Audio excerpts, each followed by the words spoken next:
Walter, can I go ahead and start at 6 o'clock?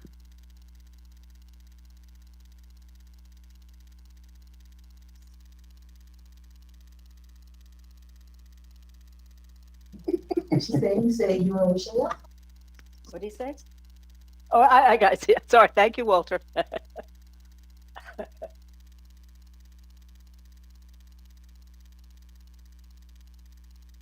Dawn, if you were saying something, I didn't hear it. No, okay.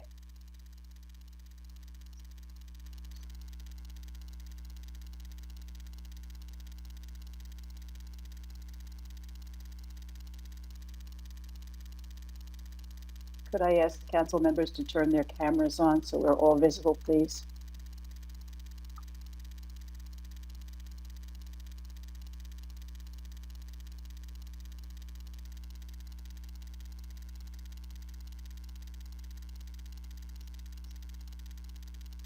Okay, Walter. I'd like to call the regular city council meeting of June 3rd, 2020 to order. The time is 6 p.m. Madam Clerk, will you call the roll? Mayor Ronnie Felder. Here. Chairperson Julia Botel. Here. Chairperson Leslie Lawson. Here. Councilperson Trodrick McCoy. Here. Councilperson Shirley Lanier. Here. Councilperson Kashamba Miller Anderson. Present. City Manager Jonathan Evans. Present. City Clerk Claudine Anthony is present. City Attorney Dawn's call, come on. Here. You may proceed. Thank you. We'll have a moment of silence followed by the Pledge of Allegiance led by Pro Tem Lawson.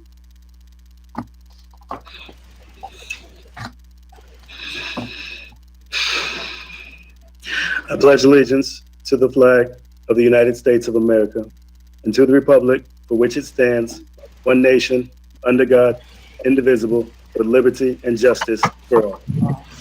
Thank you. I'll read the public comment statement. Public comments should be restricted to issues, matters, or topics pertinent to the city of Riviera Beach. Please be reminded that the City Council has adopted rules of decorum governing public comment during official meetings. Public comments shall begin at 7:30 p.m. unless there is no further business of the City Council, which in that event it shall begin sooner. In addition, if an item is being considered at 7:30 p.m., then comments from the public shall begin immediately after the item has been concluded. Any member of the public wishing to comment publicly on any matter, including items on the agenda. There's a little feedback somewhere. Could you turn your mic off if you're not speaking? Any member of the public wishing to comment publicly on any matter, including items on the agenda, shall submit their comments by email to City Clerk Claudine Anthony at publiccomments@rivierebeach.org. The email shall contain the applicable agenda item numbers according with the precise wording to be read into the record. Explicit language will not be read. Emails without applicable agenda item numbers will be read under the general public comments section. Be advised, public comments will be accepted for each applicable item and the general public comments section until closure is announced by the chairperson or the city clerk. All email addresses and submitted comments are and will be public record. The city clerk or designee will read public comments into the record at the appropriate time for no more than 3 minutes. Thank you. Do we have any additions, deletions, or substitutions on the agenda? Yes, Madam Chair, if I can have the city clerk read the items that are being added and those that are being deleted into the record. Thank you.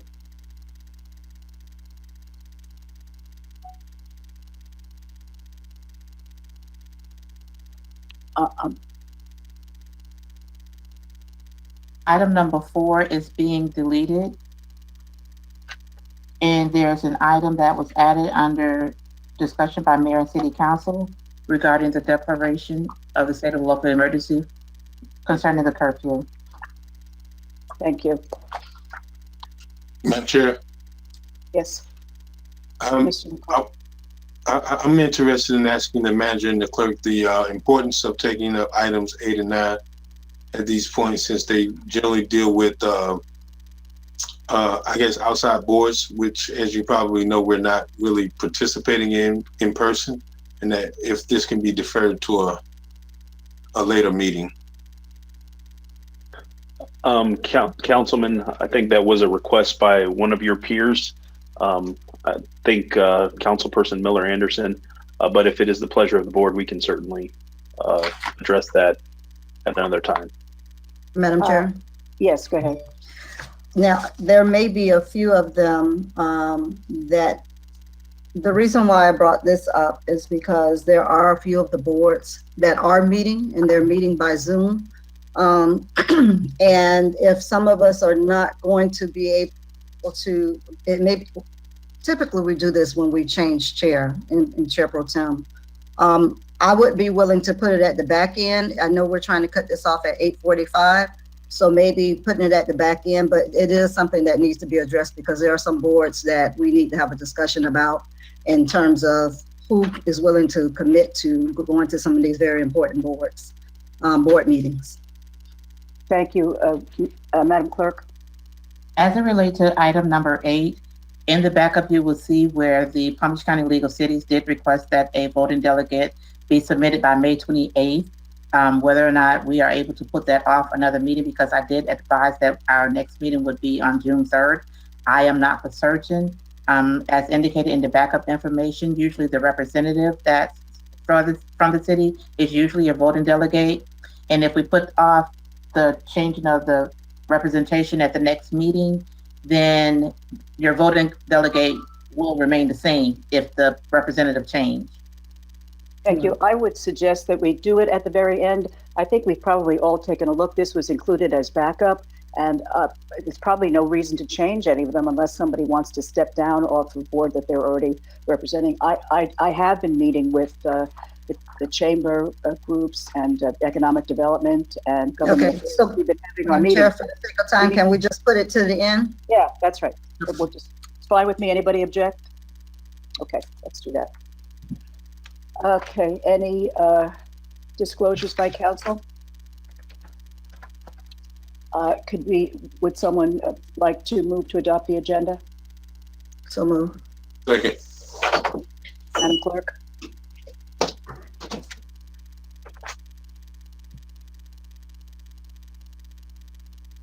Councilperson McCoy, Yes. Councilperson Miller Anderson, Yes. Councilperson Lanier, Yes. Pro Tem Lawson, Yes. Chair Botel, Yes, thank you. unanimous vote. Thank you. Comments from, do we have any comments from the public on the consent agenda? No, Madam Chair. Thank you. Does all matters listed under this item are considered to be routine, and action will be taken by one motion. There will be no separate discussion of these items unless a council person so requests, in which event the item will be removed from the general order of business and considered in its normal sequence on the agenda. Does anyone wish to make a motion to accept the consent agenda? Mr. McCoy? I want to pull that number 5.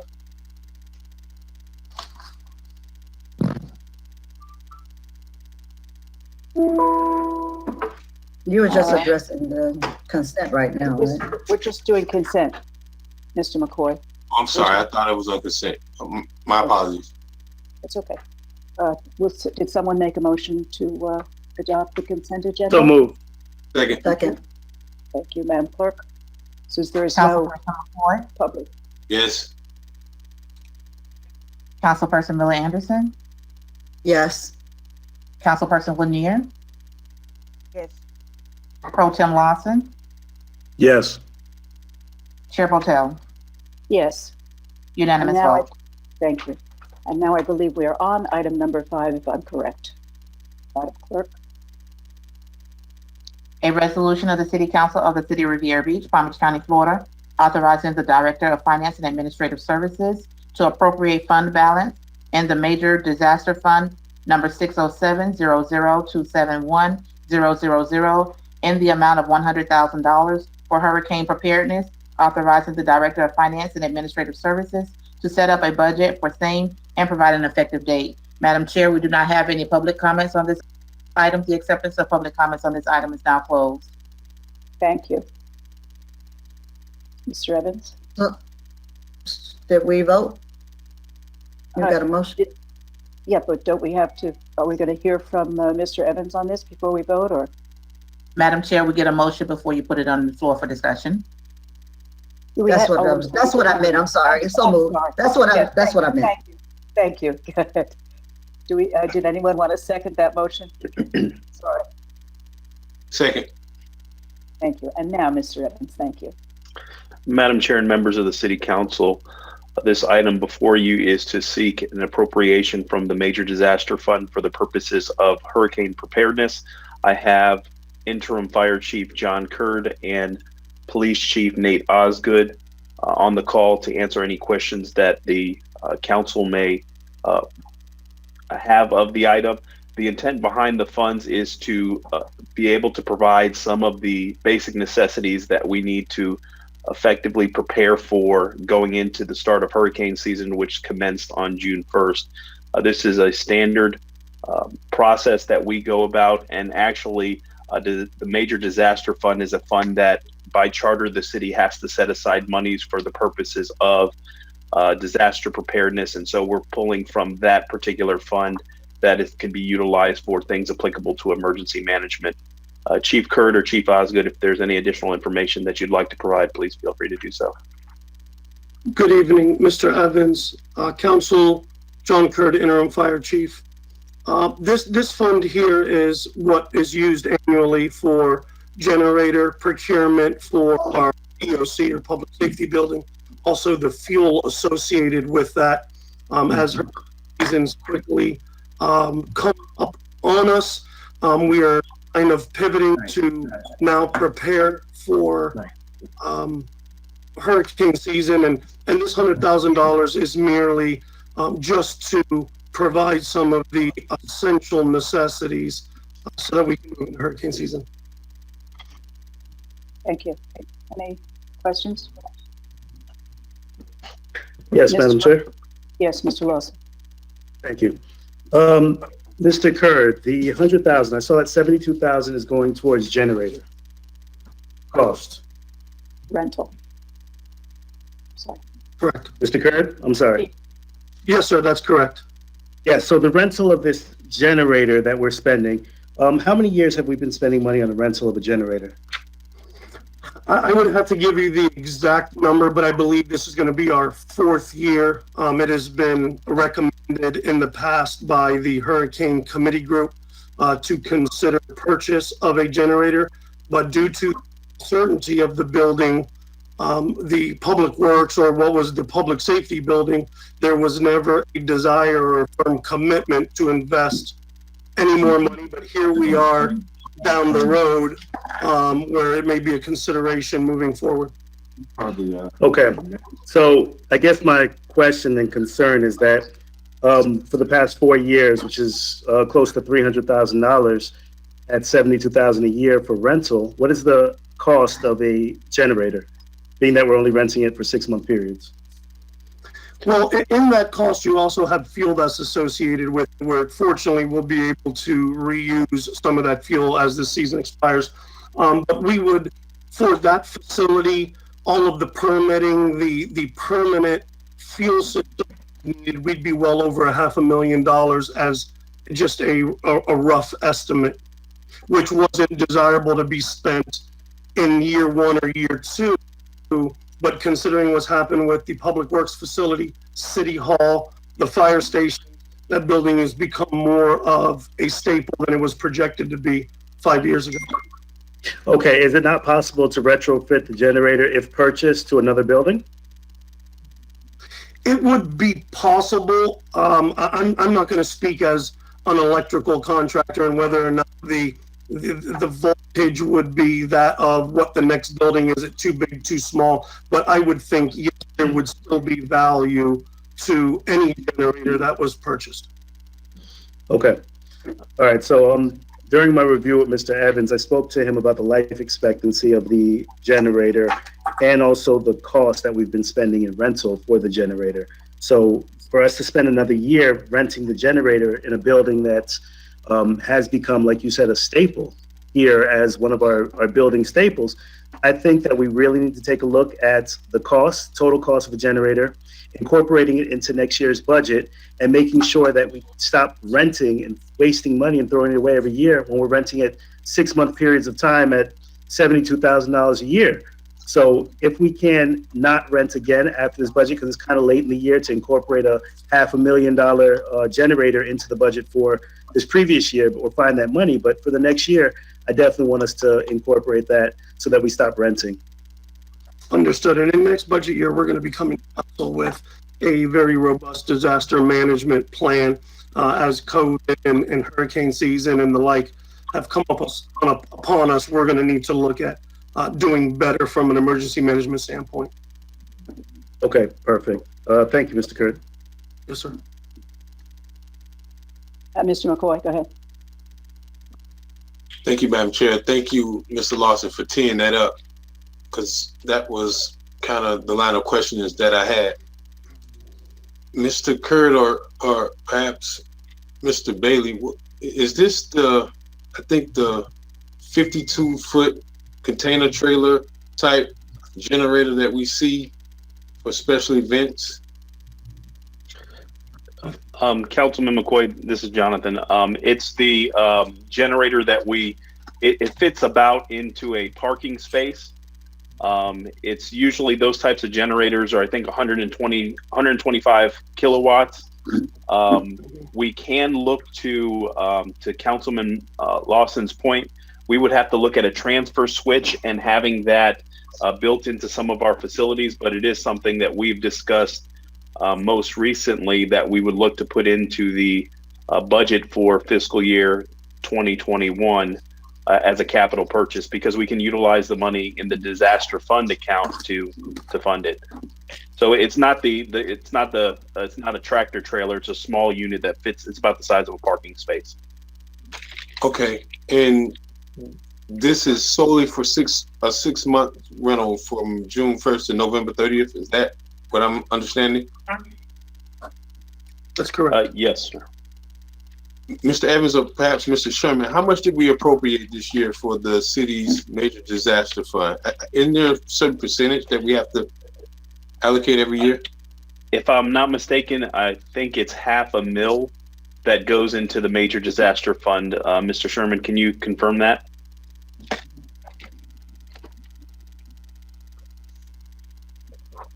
Yeah, it's 1.5. This year we put in over $600,000, and based on the preliminary valuations, oh, I'm sorry, my camera's not on. There we go. I'm sorry. Yeah. Can you? I'm sorry. I heard 1 point. Did I hear 1.5? 1.5? Yes, sir. It's Yes. $600,000. That we allocated just for the 1920 fiscal year. No, Per charter, yes. we have, that's the amount by charter that we have to put into the fund Annually. annually. So next year, looking at it, it'll be over $700,000 that we will add to the fund. Why would we have that amount next year? Because based on the taxable value growth, since it's a percentage of what the millage rate is, so if the values go up, the increment that the city has to put into that fund ends up going up as well. Okay, Mr. Sherman or Mr. Evans, what's the current balance in that major disaster fund currently? Yeah, right now there's $6.3 million in the fund, and we have a receivable from FEMA of over $1 million. And that receivable is, how long has that been aging, Mr. Sherman? It goes back 2 storms. So Irma and Dorian. And that amount exactly is how much? Yeah, it's right around $1 million. I don't have the exact number right in front of me, but. And so if I understand correctly, we set aside $1 million as receivables in anticipation of a FEMA reimbursement. And if we don't receive that reimbursement, do we transfer that $1 million out of major disaster into the general? Well, we set up the receivable equal to what FEMA has signed off on and approved. We just haven't received the funds yet. So if they signed off on on it and approved it, wouldn't that be like constructive receipt? There wouldn't be a need to have a receivable?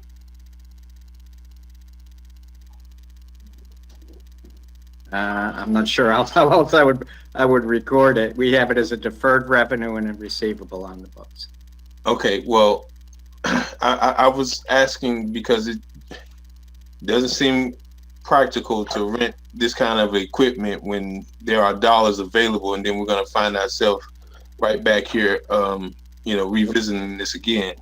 And, I just wanted to make sure that I understood exactly, what the use was.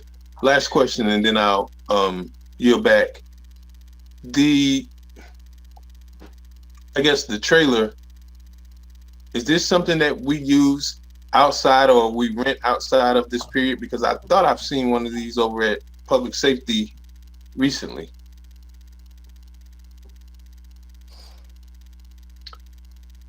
The generator, I think it may be, it has been out there, but I think after the rental period is over, they come and collect the generator. So it may have been out there for maybe an additional length of time until they do pick up the item. But also, I can tell you, Councilman, from my experience, I went through this process in Madeira Beach, and it takes about 6 months to be able to get a generator of that size spec'd out, ordered, and installed. And then assuming that you have to go pour another concrete pad and the switches, sometimes it can take longer than that. But there is reimbursements that are available through FEMA when you do look to acquire the generator. To some point, some of it's 50 to 60%. So it's a capital expenditure that we're going to look to put in the budget in fiscal year 2021, so we're not back in this situation again.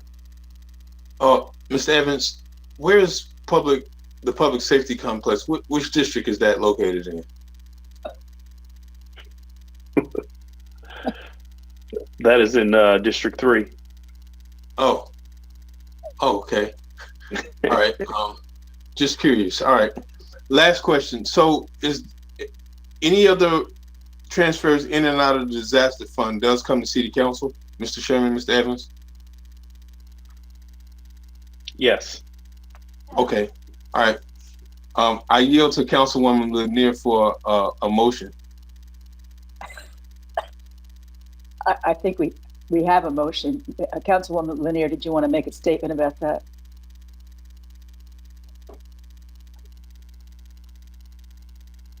No, we can call the question, please.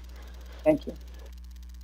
Before we do, I want to say that I was happy that Mr. Lawson raised that issue because I had the same question, but understanding that it would take so long to get it done, I'm glad that we're starting in that process now, given that I think the sense from this council is that we want to purchase one rather than continue to lease it. So, Madam Clerk, would you call the question?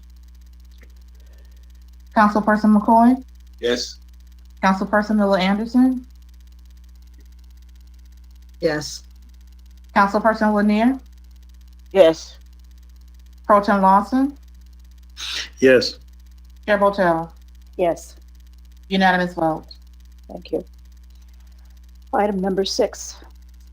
A resolution of the City Council of the City of Riviera Beach, Palm Beach County, Florida, authorizing the purchase and delivery of a global M4 street sweeper from Southern Sewer Equipment Sales by utilizing the Florida Sheriff's Association contract number FSA 19, VEH 17, and Sourcewell contract number 2020-120716 NAF, authorizing the Director of Finance and Administrative Services to make payment for same from account number 460-321-0156-4000 for the purchase in the amount of $268,287 and provide an effective date. Madam Chair, the acceptance of public comment on this item is now closed, and we do not have any public comments. So moved. Second. Madam Chair, members of the board, if I can have Mr. Terrence Bailey, Interim Director of Public Works, present this item. Thank you. Yes, as you can see from the backup provided, we are replacing our existing street sweeper that has come to the end of its useful life. This street sweeper is part of our stormwater management system and programmed to keep dirt and debris out of the stormwater management system. protect our pristine waters and encourage the ecology of our community. And with that, I'll take any questions. Questions? Seeing none, we can call the question. Madam Clerk?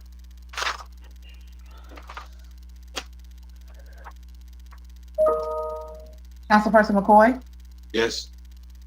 Councilperson Miller Anderson, Yes. Councilperson Lanier, Yes. Pro Tem Lawson, Yes. Chair Botel. Yes. Unanimous vote. Thank you.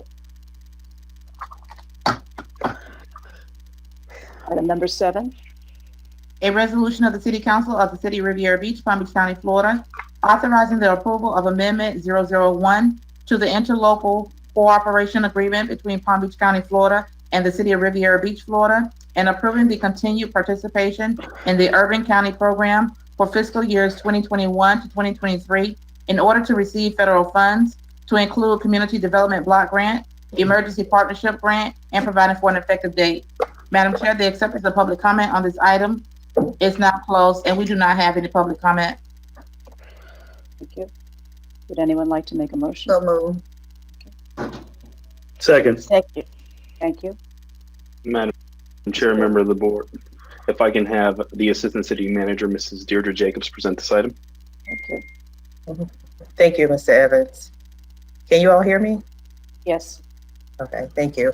For the record, my name is Deirdre Jacobs. I'm the Assistant City Manager here with the City of Riviera Beach.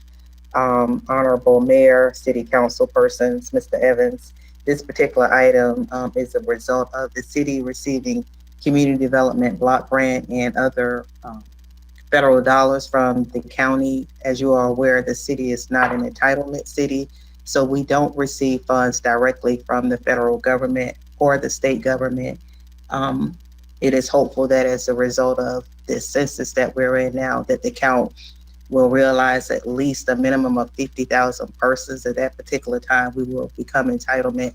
But up until that point in time, we receive dollars through from HUD and state entities through Palm Beach County. What this particular legislation does is there's Section 3 language that was inadvertently left out of all of our agreements. And the county is simply asking us if we would insert Section 3 government as a part of all our agreements with them whenever we are involved in any type of projects that are funded through federal dollars by way of the county. Thank you. If there are any questions, I can take them now. Madam Chair. Yes, Mr. Lawson. So Ms. Jacobs, the census has a strong impact on these actual dollars. So my question was, can you explain to us why we actually get these CDBG block funding and through the county versus it being appropriated through HUD? We don't get them directly. The City of Riviera Beach does not get them directly, just as any other entity would not if they don't have a population of at least 50,000 persons. Mm-hmm. So based on that now, the importance of our census is what could truly impact these dollars that we're receiving, correct? What it does is the census, by us having a population of at least 50,000 persons, it provides us with the ability to receive funds directly from the federal and the state governments as opposed to going through Palm Beach County. Okay. And in addition to these funds, so this comes directly down from the Fed, correct? Yes, sir. Okay. There's two things that I actually want us to do, and I want my colleagues to try to see if we can get support for this, is to see if the Fed can reduce this population number down to a number that's feasible for communities that truly need these funding. So right now, if the population density is 50,000 to receive the funds directly from them, I would say that let's petition our lobbyists in DC to see if they can get that number down to a feasible number that could actually be impactful for our community. 30 to 40,000 would be perfect for our community. And if we could actually petition our lobbyists to work on that and to go to the Fed and say, this is what we want to be, this is where this needs to be to actually get this funding down, I think that's a direction that we should actually be reaching out to our lobbyists in DC, number one. Number two, I also want to see that our census is truly worked on over the next 3 to 4 months. because if we can make an aggressive attempt at addressing the census, at getting it filled out, of getting it to the residents, it's an online process. I did it within 5 minutes. So if we can really get our residents to actually get that census filled out and to get an accurate number, because I'm pretty sure we're actually closer to 43 or 45,000 residents, if not more, than what we have projected right now at 35,000, just because our residents are not filling out that census. I really want us to kind of make an attempt within the city to push that marketing, and also my colleagues to get that out, because we have our following. Let's really push to get that census filled out by the residents here in the city. Thank you, Mr. Lawson. I actually did a study today and found that only 47.7% of Riviera Beach residents have answered the census. So we're really, really behind here. And I agree, we need to do a big push to get people to do it. It's very quick to do. I submitted a grant to the League of Cities to see if we could get some funding to help with this, and I haven't heard yet back about that grant. I don't know whether it's still being funded given the pandemic, but I'll check into that and see if we have any money that could come from League of Cities to help us promote the census. Mr. Evans, I think we have someone on board who is charged with promoting the census in the city. Could you? Yes, we have worked with an outside provider to assist us in garnering support and activities associated with the census.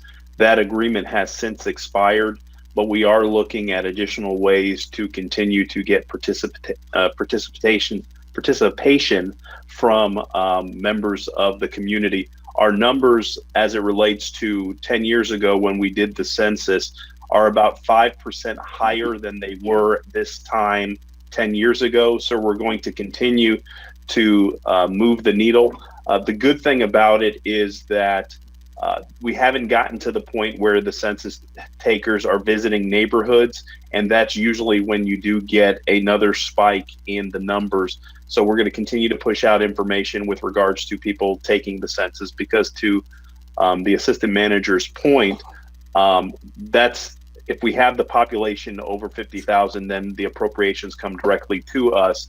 There is discussions, and there have been discussions on the congressional level about modifying the numbers for communities, because a lot of the communities that those dollars are intended to impact are within that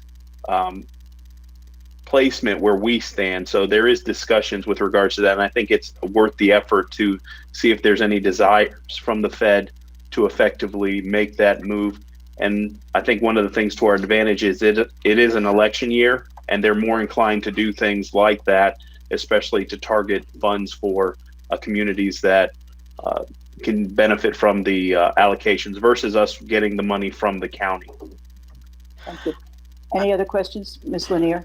Yeah, I just, I know that that's something that we can try to do, to ask the federal government for that type of designation, but that's going to be very difficult given that all 50 states have to agree to that. That's the first thing. I think that what we need to look at is not only, trying to bolster our participation in the census, but to do something like a supplemental census. We need to be able to, do our part to get people involved in participating in the census. So if we can do that, if we can at least, provide some supplemental assistance to getting that done, because it's something like getting the city getting the state or the federal government to change that designation from 50,000 is going to take every other 50 states to agree to something that way. And that's going to take a long time. So I think in the meantime, but there's no harm in asking, but I think in the meantime, we need to be able to do our part here to bolster participation in the census. Thank you. Any other questions? I have a comment, Madam Chair, with regards to the federal government. We may even want to start at a state level, because there are Sadowski funds that the county receives as well that we don't. And those are funds that are used to actually assist with housing activities. That might be less of a challenge as opposed to starting at the federal level. Thank you. Any other questions? Madam Clerk? Councilperson McCoy? Yes. Councilperson Miller Anderson? Yes. Councilperson Lanier? Yes. Pro Tem Lawson? Yes. Chair Botel? Yes, Unanimous vote. thank you. Thank you. Item number 8 under discussion and deliberation. Madam Chair, I believe it was a consensus of the board that we move item number 8 and number 9 to the end. You're correct. Thank you very much. Item number 10, art and public use. Madam Chair, Chair we and don't have any public comments on this item? The acceptance of public comments are now closed. Thank you. Mr. Evans. Madam Chair and members of the board, this item before you this evening is pursuant to a conversation that staff had with the city council concerning art in public places. I will ask that the assistant city manager and the development services manager assist in this presentation. Jacobs? Again, for the record, my name is Deirdre Jacobs, and I am the assistant city manager here with the city of Riviera Beach. This particular item started with Mr. Councilperson Lawson back in March, I believe, and we were giving a directive to come back within 60 days with a product after we performed certain research activities to bring forth so that the board could consider a proposal for consideration of adoption, or even just ideas to think of to brainstorm with regards to developing an art in public places project. At this particular time, it was initially a project that was handled by the interim development services director, but he's unable to be with us this evening. Still in the interim, we wanted to continue to have the dialogue to discuss different ways that we might be able to come up with. Normally, the research has shown that there's an ordinance that dictates, but in the interim, we could also, we would ask that the council would allow us additional time to do research where we could come up and bring back to you in maybe the next 30 days a resolution where we could actually come up with different types of environments, physical environments, as well as creating other types of environments where we could come up with standards and protocols, different grant opportunities or financing arrangements, the establishment of board committees, different standards, even going to the point of doing things internally where we start doing housekeeping items with regards to how we maintain our city so that we're properly positioned to be able to aesthetically improve our community.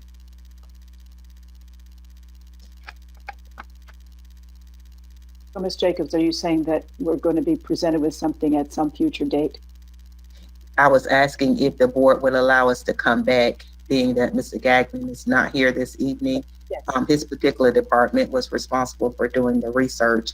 If you would allow us, because most of the cities that we did research on, they actually put forth, they had an ordinance in place. So even before we could come to the point of developing or designing or creating an ordinance, we would ask that you allow us additional time to come back with a resolution where we could do some of the basic things with coming up with standards, guidelines, protocols that deal with different types of financing, the establishment of boards and committees, or different forms of arts that we could bring to you for your consideration. Okay, thank you. I don't think anybody would object to giving you more time. I believe Councilwoman Miller Anderson would correct me, maybe not. We've been talking about this for 2.5 years now, so what's a little more time? Another 30 days can't hurt. So that's fine with me. Anybody else object? Madam Chair? Yes, Mr. Lawson. Yes, I don't object to giving more time. We don't have an option right now because Mr. Gaggs is not here, yet there's no presentation. So it's not that more time is in place, it's that we don't have an available presentation. And I just want to make sure that within those 30 days that whoever's going to be in charge of bringing something back before the board, that we have, and we've done the proper research and vetted the proper individuals throughout the county, state, to bring a good product for our residents and for our colleagues, to just not waste time, because we could have just not put it on the agenda. But I understand that with Mr. Gagnon not showing up tonight for our meeting, that it doesn't allow for us to present an item tonight. So Ms. Jacobs, I know that I spoke with you briefly. You said that you would be taking charge with assisting with this project. So being that this was presented about 2 months ago, I thank you guys for following up within the time frame that we outlined. But Ms. Jacobs, if we could follow up with myself or even my legislative aide to discuss some additional steps of what's needed prior to it coming back before the board, I'd love to take a look at it and then also forward it over to the colleagues as well, so that that 30-day mark can actually be hit, because I don't want us to drag our feet on anything else anymore. Yes, And sir. I thank you for jumping on it, Ms. Jacobs. Thank you so much. And thank you, Ms. Grace, as well. Thank you. Item number 11.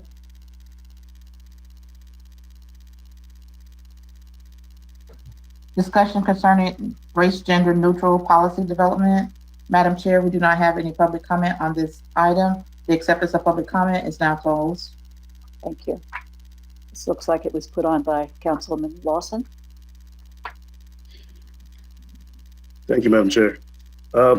This item, I'm actually going to allow for, again, Ms. Dawn Nguyen and Ms. Jacobs, just to give some background and information on the research that we've been doing in regards to the race gender neutral programs that we can implement, and also the direction of moving forward with a disparity study. Being that we actually had a discussion of disparity study, I wanted to find a program and find some processes that we could put in place immediately. So I'm gonna allow for Ms. Nguyen or Ms. Jacobs to kind of present on some of the information, and then I'm gonna ask for my colleagues to support a few directions that I have. Madam Chair, if I may, to provide a little bit of intro with regards to the topic as well. Councilman Lawson, obviously, and the rest of the board has talked about how do we establish programs to address some of the challenges with regards to local participation, and it's been something that this board and previous boards have discussed for a significant amount of time. We have had productive conversations with a subject matter experts, and staff will provide additional context with regards to those conversations. But one of the things that we think that we can accomplish is the establishment of program criteria to be able to effectuate at least the first steps in the process to address some of the inequities that are inherent in these types of systems. We believe that the initial phase of the process will be less than $25,000 within the city manager's procurement authority. However, the reason that we're bringing this item to discuss with the board is that the program that will be developed will have a long-standing fiscal impact and will have a policy implication. And so we wanted the board to be briefed on it and have insight with regards to the analysis and the process prior to bringing something to you. So we wanted your input and feedback. So at this time, I'll turn it over to staff to be able to provide additional context with regards to the conversation. Madam Chair, as well, if I could just make another comment in reference to the direction of where we were going. At the council, if you recall, last October, we had a council presentation from our interim procurement director. And at that time, we were informed that no data was being gathered. And at that time, we faced the ability that we weren't able to actually support a disparity study because no data was being gathered. Since that time, we had a few meetings with staff, and one of the items which was included was a discussion with Mr. Franklin Lee, who actually has worked in the county and providing information, consultation, and support for getting a study completed from the county and the city of West Palm Beach. We want to actually utilize small minority and women-owned businesses in government contracting. So when Mr. Lee confirmed that we can't undertake a disparity study without having the data, it was my understanding when we spoke with our procurement director at the time that they'd begin collecting data. This was October when we, as a board, passed the motion for a 5-0 vote to begin collecting data. Speaking with our current director, the process has begun to collect data. It's just a little bit late. So again, I want us to make sure that we're in charge and on point with staying on top of staff to begin to do the things that's necessary. But Mr. Evans, the transition, him coming in at the time and us transitioning into our new permanent directors, we were seeing some drop-offs in some of the things being done. But more recently, I've seen that a lot of the information has been consistent with what they're trying to accomplish, what needs to be done, and what's being brought before the board. So if we do decide to perform a disparity study, at the time, we will have that necessary data. But essentially, we passed that motion in October, and it is now June 3rd, and the data has just started to be collected in the last couple months, last month. So Mr. Lee is going to also educate us and talk to us about race gender neutral policies, programs, and things that we can implement at a current status. and reviewing and updating the procurement code. He's going to look at our initiatives and also determine what we can do as a city to address the disparities within our community.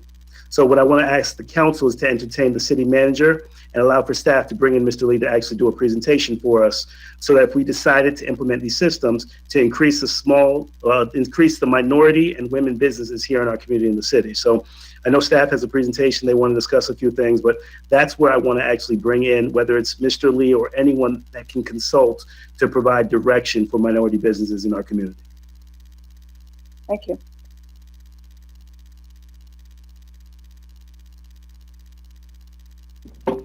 Good evening again. My name is Deirdre Jacobs, and I'm the Assistant City Manager here with the City of Riviera Beach.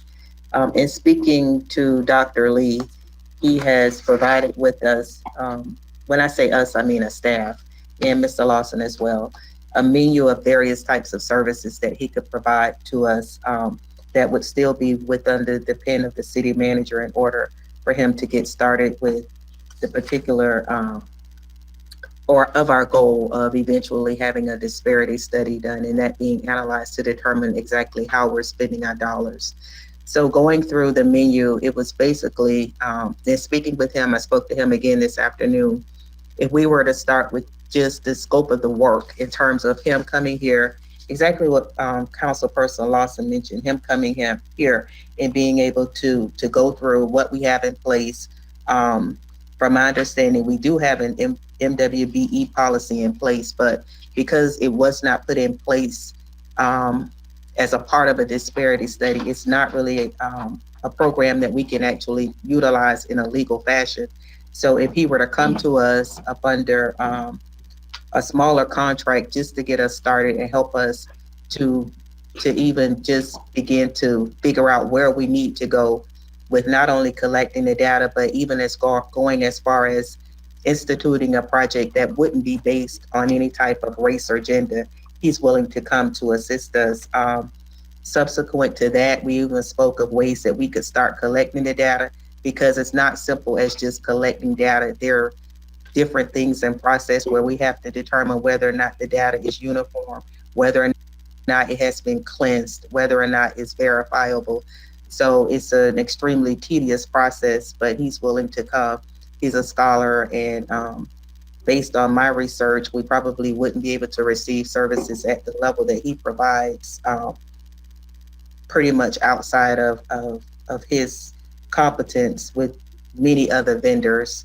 So he has agreed to come and assist us. And if we started even with simply going through a scope of work with him, for him to just get us started with where we need to be. We truly understand that we're probably a couple of years out with regards to actually even collecting enough data, but still it'll get us to where we need to go to even get started.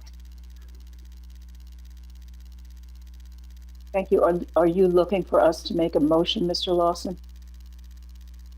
Well, absolutely. I'm looking for a direction to allow for us to contract, even though it does fall within the spending limit of our city manager.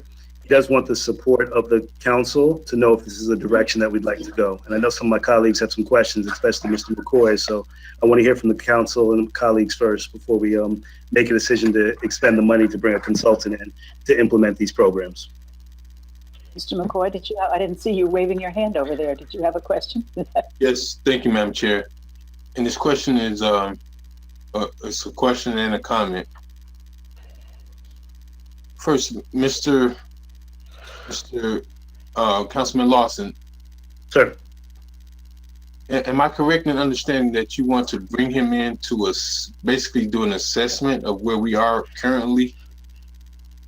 Well, actually, what I would prefer, and I'd actually like to bring him in, is to do a presentation to my colleagues to actually let him know what he's going to provide. What we've had conversation is that the current systems need to be assessed. What data is being collected, what information needs to be provided for a study to be effective, and then what race neutral programs we can actually currently implement that can actually withstand any legal challenge right now. Okay, so a presentation as to what he is going to provide. Is that what I heard you say? Yeah, to review his scope of work and ask any questions that we may have as colleagues before he's actually retained. I don't particularly agree for a couple reasons, and not that I don't support this. You know, I enjoy the benefit of having a SMWBE designation from Palm Beach County. However, I've not heard anything today nor in the discussions in the past that would suggest or even have an inclination that there is some sort of disparate treatment in the city of Riviera Beach. And that can only be done by us collecting the data. But I do not want us to commit to doing a project of establishing the scope, going out to get someone to tell us about what we're doing and what we should be doing. If I'm not mistaken, I remember when this first came up, we had a very robust conversation with then interim director Ricky Little, who was over procurement. And just today, or actually yesterday, I was reviewing a memorandum that came from the manager that spoke to Miss Althea Pencil's background in procurement, and that she's held every position in procurement. And I would not want us to waste money going out for someone to tell us something that we already know. If we haven't collected data, then why do we need somebody else to confirm that? Not to mention what separates Riviera Beach from West Palm Beach and also Palm Beach County is, if you just look at the level of contracts that the city puts out compared to what West Palm Beach puts out, there's a huge difference. And I would much rather allow one of our staff who's on board, who the manager touted about, having, a litany of experience, have a bite at that, as opposed to bringing in somebody from the outside to tell us something that's not going to get us anywhere. And, I actually had the opportunity of reviewing some of the information that was changed during, I guess since October, with the new vendor information sheets, which is pretty vague. But even at that rate, I don't believe any person is going to be able to come in and tell us anything specific that we don't already have the very direct facts to determine ourselves. And especially now that we have someone seasoned like Miss Althea Pencil. And I just don't think that it's prudent for us to spend that kind of money on someone to basically tell us what we already have heard before in, beginning a process that we've already started. So unless I hear something convincing otherwise, it really feels like to me something I've seen when the past council chose to review the the utility special district for $25,000, and they came around, and when that money was up, there was another $25,000 that was being asked for. So quite honestly, if he's doing this for the county and he's doing this for West Palm Beach, I'm sure, just like I shared with the manager and the attorney and the assistant manager today, we can also borrow from best practices from other agencies. We don't necessarily need to hire an expert or somebody who we may believe is an expert when that is already modeled in other municipalities for us. So I haven't seen anything to suggest that we really have a need to hire someone to establish a whole separate arrangement for them to basically tell us the same thing. Thank you, Ms. Lanier, and then Mr. Lawson. Ms. Lanier, just because she's been waiting. Yeah, I have to disagree with that, Councilman Lawson. Although Ms. Pimsel may be versed in every area of purchasing, and I know that she's a very good in terms of the job that she does, but we're talking about collecting data, we're talking about methodologies, we're talking about research, statistics, and analysis. We're talking about very specific types of how you collect data, how you look at that data, and how you're going to use that data. The people who are working and purchasing right now are not statistical analysts. They're not research data experts. They are purchasing people. And the data is not just going in and just kind of collecting the data. It's about knowing how to analyze that data, knowing what research methods to use to be able to analyze that data. So I totally want to move forward with this, but I also want to have people who are well versed and who are experts in statistical data analysis and being able to know how to collect that data. So I do want to move forward with it, and I want to be able to have someone who is an expert in that area to guide us in doing that. Thank you. Ms. Miller Anderson, did you want to make a comment? I'm sorry, Madam Chair. She's Mr. Lawson and then Ms. Miller Anderson. I just want, no, I can let her go ahead and I still have my comments. I want to reserve my comments. I just wanted to No, clarify. I didn't raise my hand. Lawson can go ahead. I didn't raise my hand. Thank you. Thank you. I just wanted to clarify. So, Ms. Councilwoman Lanier, you do agree that we would need to bring in a consultant then to review and to prepare us for collecting the data and implementing programs, correct? Yes. Yes. Okay. Yes. All right. Because I was confused at first. So, yeah, because you originally said that you disagreed with Councilman Lawson, so I was disappointed. I disagree with him because of the fact that he felt that we didn't need someone of that caliber, or at least an expert in that particular area, even though we have very good people working in our purchasing department. They are not statistical data analysts and experts in that particular field.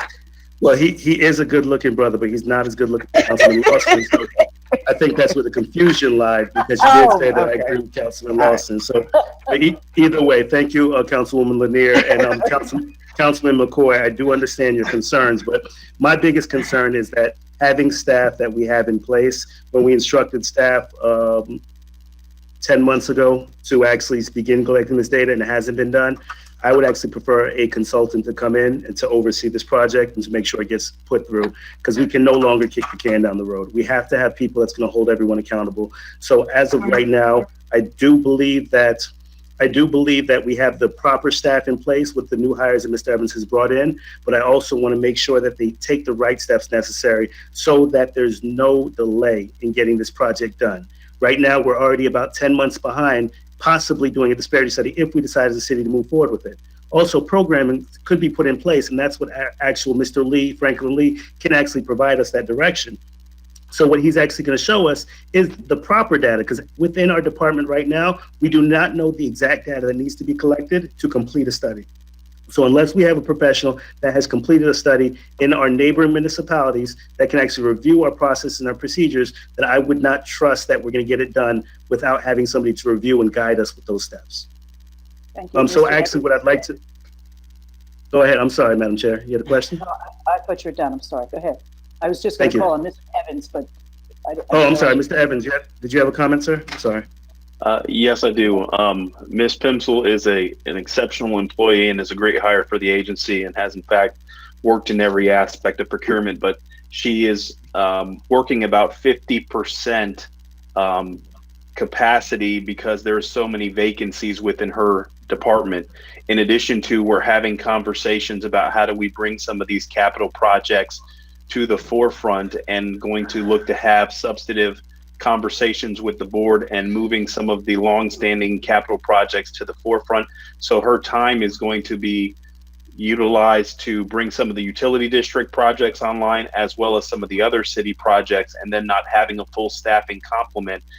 I don't believe that the capacity is there to be able to be absorbed by the existing workforce, because there is vacancies that she is attempting to fill, but that does take some time. And to move with the expediency that we believe the council wants to move, this is probably the best option for us to consider. Thank you, Ms. Miller Anderson, and then Mayor Felder. Yes, I was going to say, this is something that, we've kind of visited and gotten away from and revisited over a couple years, it seems. And so at this time, I do believe we need to try to look outside to bring someone to take a look at it, because we've kind of demonstrated we can't do this on the inside at this time. Over the years, it hasn't gotten done. And so trying to collect that data. Also on the CRA side, I've been working with Mr. Evans and Mr. the attorney. You all know where I am with this. The attorney. Hey, thank Haygood. you. Mr. Haygood, in terms of trying to do something very similar on the other side. So, and that has been a struggle as well. So I would certainly be in support of getting with this gentleman in order to see how we can make this happen. And if possible, we can take a look on the other side because we just haven't been able to get it done on the inside. So I support it. Thank you. Mayor Felder. Yeah, Ms. Jacobs, you said it would take like 2 years to get the data? Yes, sir. Actually, we don't know how long it could take, but at a minimum, it may take a couple of years for us to get the data. And that's in order to, I'm sorry. I'm sorry, go ahead.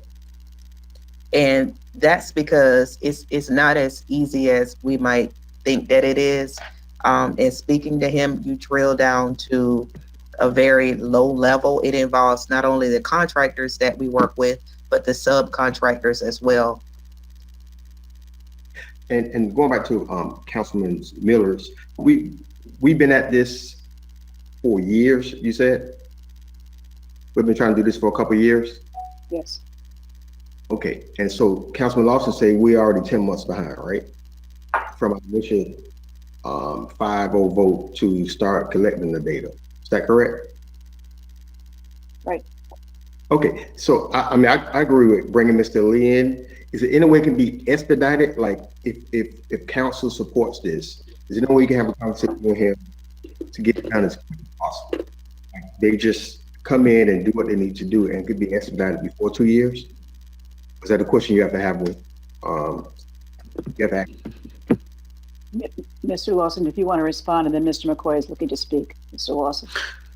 Well, Mr. Felder, the issue with even trying to expedite it is the data that needs to be collected. This is not an easy task for us, and it took the city and the county about 10 years for them to complete it, so they brought in the proper consultants. So that's why I don't want to get held up on the hurdles that they went through and kind of, take the same steps in the same direction.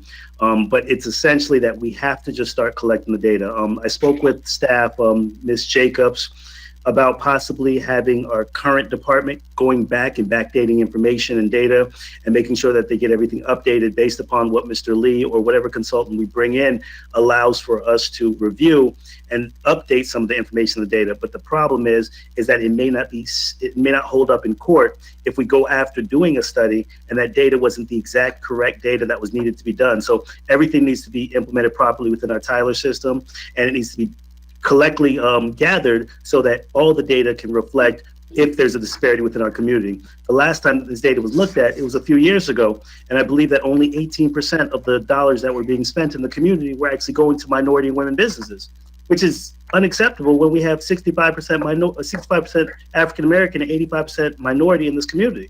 So that's where my concerns are in regards to the disparity. And as of right now, we cannot say what is the disparity because we just do not know. We're not collecting the data.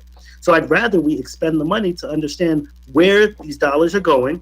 And if there's a disparity, allow for us to implement an MBE program and then allow for us to make sure that our minorities and our women-based businesses are collecting the proper fair due that they actually need within this community. I support your decision to bring Mr. Lee to get this process started. And just to counsel, let's be the board to get this moving, and so we can correct some of those disparities that we know that's out there. So I support you 100%. Thank you. Mr. McCoy. So, Councilman Lawson, I think you just said what I've been looking to hear the whole entire time, and that's that we have not been collecting this data. And there's a difference, and please understand me, members, when I say this. I specifically wrote down what you said the first time, Councilman Lawson. You said Mr. Lee is going to give us a presentation as to what he's going to provide. That's different than what you just said. So let's be clear, and I think you got to clarify for me and also the members of this body as to what that means to collect the data. If we haven't been collecting it, that's one issue. If he's going to help us implement a plan onto how to collect it, then I think we need to explain exactly what that looks like. Again, I enjoy the benefits of being a SMWBE through Palm Beach County, but it seems like to me, and unless you are a contractor like or in the construction industry, most people doesn't understand what that means to collect the data. So can you explain what that means to collect the data and what that looks like in terms of contracts? Because we're talking about contracts, or are we talking about vendors in general? So you have to really be distinct. And I think before we commit to something like this, that we understand exactly what the intention is before we even draft the scope. Are we looking at the number of capital projects that we do, or are we looking at the number of widgets that we buy as a city council, and are those from minority vendors? So, I mean, just saying it is one thing, but before we even engage in a further conversation about the scope, clarify exactly what that means to collect the data. Correct. Understanding what actual information is going to come from each business in regards to them being women-based, minority-based, the years of business, their bonding capacities. These are certain information that is needed to determine if there's a disparity with where money is being spent. But again, this is just based upon conversation that I've had with different professionals in the field. That's why I asked my counsel to listen to Mr. Lee so that you can direct these questions to the professional, because if our counsel and our staff and if our colleagues don't understand what that is, we can allow for us to ask these questions to bring this professional in. And I don't think it's a waste of time or money when we've been asking for this information to be collected for months and we haven't collected or gathered any of the data up until this date. Right now, we have to, in addition to collecting data to complete a disparity study, that's not the only scope of work that he's going to complete. He's also going to create and establish programming that we can implement immediately, that can take effect immediately. So there's a larger scope of work that I want Mr. Lee to come in with, and that's why I want my colleagues to support bringing him here. Okay, follow up. Mhm. So programming, that's I guess a better explanation, but here's what I was looking for specifically. Does what Mr. Lee offer going to deal directly with the capital projects that we put out to bid, or is this going to deal more or less with whether or not we're purchasing the city's office supplies from a minority vendor? Like, what is the level of detail should we expect from going into an agreement such as this? Because I'm still not clear. Yes, sir. What I'm going to do is I'm actually going to ask Ms. Dawn Nguyen if she could jump in and to give some insight, because she has been speaking with Mr. Lee and actually discussed with him a possible scope that he could present. So, Ms. Nguyen? Yes, good evening, everyone. In your backup, you have Mr. Lee, curriculum vitae, and the sample scope of work. He submitted this to us as pretty much what he calls a menu of services, where we would go through, we would pick and choose, or you all would go through and pick and choose what services you think fit for the city and the goals that you have. So for instance, we already know, we've discussed this tonight, that we don't have the ability to conduct a disparity study because we don't have the data. So collection of data is one area. I believe that Ms. Pencil stated that she has started doing that with the vendors that are starting to apply for whatever work she's putting out on the street. However, when you go through phase one of the scope of work that Mr. Lee submitted to us, it's a race gender neutral policy. May I interrupt you? We don't have that backup. That backup was not provided to us, which may be part of the problem, because we were not privy to the information that perhaps you and Mr. Lawson have been privy to. I can send that out to all of you. I thought I did that at some point, but I apologize if I haven't, and I'll make sure I do. So in what he submitted to us, for instance, the first thing is a centralized bidder registration system. That's what we've just discussed. To review our procurement code, which we know needs to be amended anyway. I believe it hasn't been amended since 2012, but he would look at it with a view to race gender neutral policy. And then there are other programs that we can put in place, for instance, decreasing the dollar threshold for bonding, because we know that bonding for a small business is sometimes difficult. Sometimes prompt pay or quick pay, so that they don't have to wait 45 days for payment, because that's difficult for small businesses. to be able to have a 45-day period before they get money to be able to pay their employees. Those types of programs is what he would come talk to you all about in, I guess, a workshop or a presentation. And then you would get a better idea of what services he offers that we could implement right now that don't require a disparity study. I'm sorry, Mr. McCoy, did you have a question again? It's hard to tell. No, that's it. I'm done. I just want to see that information because I'm sitting here wondering what exactly what we're talking about. I guess if we get it and we can have this, I guess when we revisit it again, that may provide some more clarification. Thank you. I want to say. So, Madam Chair. Yes, go ahead. I'm sorry. This is Deirdre Jacobs again. I do want to make it clear that Mr. Lee will not be responsible for actually collecting any data for us. He can assist us with establishing the specific data that we would need to collect, or we would form out to another contractor to collect. He could simply come and assist us with looking at our procurement policies and seeing where we are as far as, I think we have a WMBE program in place that's not constitutional at this time. So he can go through different types of procurement regulations or standards or policies that we have in place and assist us with administering those in the meantime, being that we need to wait until the data is actually collected in order to conduct a disparity study. Did I hear you correctly saying we have a WMBE program that's not constitutional?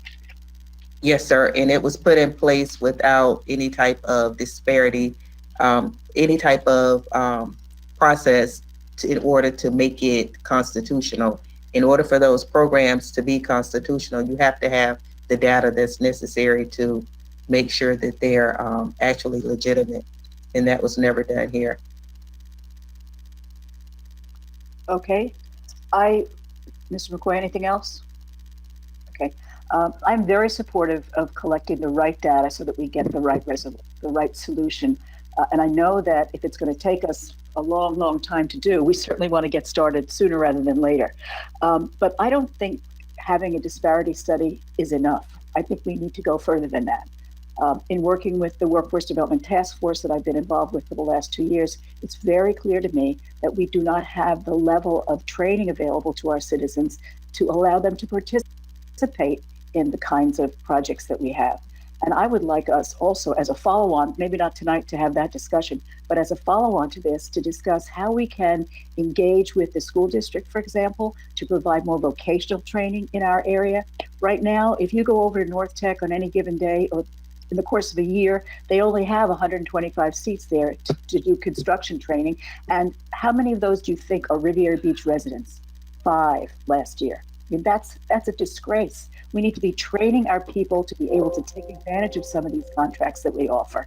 So that would be another discussion for another day, I know, because I know we want to get through this evening's meeting by 8:45. But I do hope that after we proceed with this topic, we'll go even further and begin to explore ways in which we can provide training to our citizens so that they can take better advantage of the contracts that we offer. So, Mr. Lawson, did you want to make a motion and then we can entertain it? Yes, Madam Chair. What I would like to see, and I'd like to make a motion, if I could get the support of my colleagues first and foremost, is to bring in Mr. Franklin Lee to discuss the programs and to discuss his scope of work at the next meeting. If he could join us virtually, or if he can actually, if we'll be in person, to go over the steps of what he's going to provide within the scope of work. Because I want to make sure that my colleagues get to review, are comfortable with proceeding with bringing this program in. And if at the next meeting that we can add this to the agenda to allow for us to move forward with hiring him as a consultant. Okay. Anything else on this topic? So is there a motion? I think Mr. Lawson just said he won't. Well, go ahead, Mr. Lawson. Could you clarify? Well, as of right now, I don't think we need a motion. I think we just need to go ahead and add it to the agenda for the next meeting. Ms. Nguyen, if you could clarify, do I need a motion to allow for Mr. Lee to see if he can join and have it added to the agenda for next meeting and get the scope to the council? I think you should, because if he's present, it will require an expenditure of funds to bring him here. So, Mr. Lawson, would you like to make a motion? Yes, ma'am. I make a motion that we. Go ahead, Ms. Lorenzen. So did I hear correctly that this is under the 25,000 for Mr. Evans? Yes. Yes, Madam Chair. Everything will be, so we don't have to go through any type of procurement process to bring him on? That's correct. And you know, we wouldn't necessarily have to go through a procurement process anyway. Mr. Lee is uniquely familiar with our area. He has done disparity study for Palm Beach County, or that he's justified disparity studies for Palm Beach County, for the school board, and I believe for the city of West Palm Beach. So he's already familiar with our area. We wouldn't want to bring in someone even with the same expertise he has, because then they would have to still learn the background of Palm Beach County and how we do business here. Okay, I just wanted to make sure that it was a fair process. We weren't required to have to go out to at least put it out there. So he would be And it is considered under sole the- source. Oops, sorry, go ahead. Well, he's not a sole source. Well, that's what I'm technically. asking. That's a question, I guess. He's not a sole source, but we talked about single source with Ms. Pimsel, and then we could also possibly piggyback. Okay. So Is there a motion being made, or, I mean, how are we gonna do this? I would like to I think ask a Mr. question, since we were Mr. kind of Mr. really McCoy. going at this on the fly. Mr. McCoy, go ahead. So, Councilman Lawson, are we bringing him here with his scope of service to decide if we're going to give him a job? Is that what I'm hearing? I'm actually comfortable with the conversation, so I would actually like, and out of respect for my colleagues, I'd like for us to bring him here to discuss with what direction he can do. But honestly, I'd like to make a motion just to go ahead and to contract Mr. Lee and to move forward with him consulting for the city. So that would be my so motion. I'd like to make ask my question again. Go ahead. So, absent of at least myself, the chairperson, well, everybody on the board except for you and the attorney, perhaps Ms. Jacobs, you're asking us to enter into a agreement with him. Well, I'm asking Mr. Evans to move forward, which is within his spending limit, to proceed with bringing a consultant in to create programming and to provide documentation and to review our process of collecting data with the consulting in the city. So essentially, we're looking for the support of our colleagues, but I would love for us to go into contract. So I'm just asking if I can have the support of my colleagues to go into contract with Mr. Lee. No, If you made a motion, I'd like to second it. What, excuse me. I'm trying to understand. Mr. McCoy has more questions. Have a little bit of I understand that, but has not Mr. Lawson made a motion yet? Is there a motion being made? Yes, There Madam was Chair. some confusion there. Right. There was technically a little bit of There's a lot of confusion. Because when we So let's started just off clear that up first. the conversation, Ms. I'm just Wynn, asking a question. Is there a motion on the floor? That's all I'm asking. Not quite. We're still trying to get to the right language of the motion so that we can all agree to it. So let's let Mr. McCoy have one more The question. clerk has her hand up. The clerk has her hand up. Madam Chair, there is no motion on the floor. I believe Councilperson Lawson is trying to make a motion. However, Councilperson McCoy wants further clarification.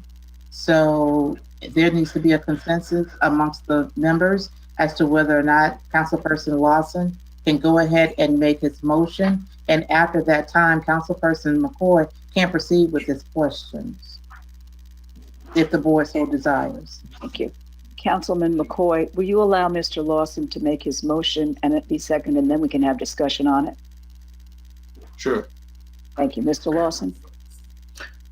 Thank you.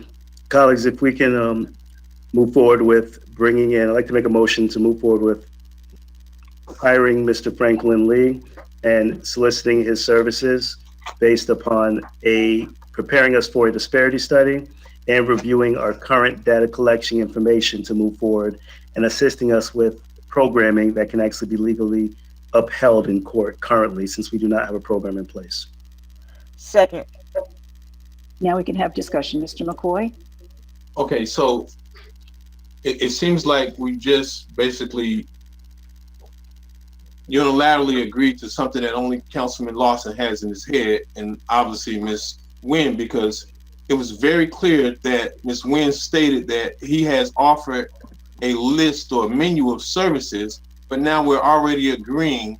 And I think as a courtesy to be a lawmaker in this body, I at least wanted to know what exactly are we going to be engaging this person in, as opposed to entering into a commitment before you even extend to a member of the body, what exactly are we doing? And again, I don't know if our Ms. Miller Anderson is still a MWBE, but I certainly support it, but at least allow me to understand what exactly we're doing, as opposed to just starting a conversation and all of a sudden we're now committed to hiring somebody when we started off saying we had a menu of services. And even still at this point, I'm not even clear. Only thing I got was preparing for a disparity study and reviewing the data. So, I mean, is there no longer a menu, Ms. Nguyen? Mr. McCoy, Mr. Evans has a comment he wants to make, so let's let him do that, please. Madam Chair and members of the board, I think to address Councilman McCoy's concern, what staff can do is to bring in the gentleman to present to the board, and on your subsequent agenda have the punch list of items and services that can be provided. And then we can also have a draft contract that's provided as well. So the board will get all the information. We will incur the cost as it relates to transportation to be able to come into the city, but that's something that we can do, and then bring that all back in a completed package to address some of the concerns that Councilman McCoy has raised. If that's So, the Mr. board's Evans, pleasure. are you suggesting, Mr. Evans, that Mr. Lawson modify his motion such that it only involves allowing us to bring in, is it Dr. Lee or Mr. Lee? Dr. Lee? Somebody. And that would be the extent of the expenditure, just to bring him in and provide us with a scope of services? Mr. Evans? The motion that I think would be to effectively to bring Dr. Lee to present to the City Council with regards to a longer term engagement with respect to some of the items that were articulated as it relates to creating programs that are legally defensible. So just I can bring him in. That's not something that I would definitely need the council's authorization. You will get all the subsequent information at your next meeting that will be able to delineate exactly what the roles. So just support of bringing Dr. Lee in to be able to present to the board concerning disparities and inequities in procurement processes. So, Mr. Lawson, do you want to just modify, just so that we clean this up, do you want to just modify your motion to reflect what Mr. Evans just said? Yes, Madam Chair. I would like to modify the motion to reflect that we allow for staff to bring Mr. Lee in to review the scope of work and the direction with the disparity study and the programming that he's going to provide for the city to possibly go into a consulting contract with Mr. Lee. Ms. Lanier, do you want to accept that second? Yes. Thank you. Madam Clerk?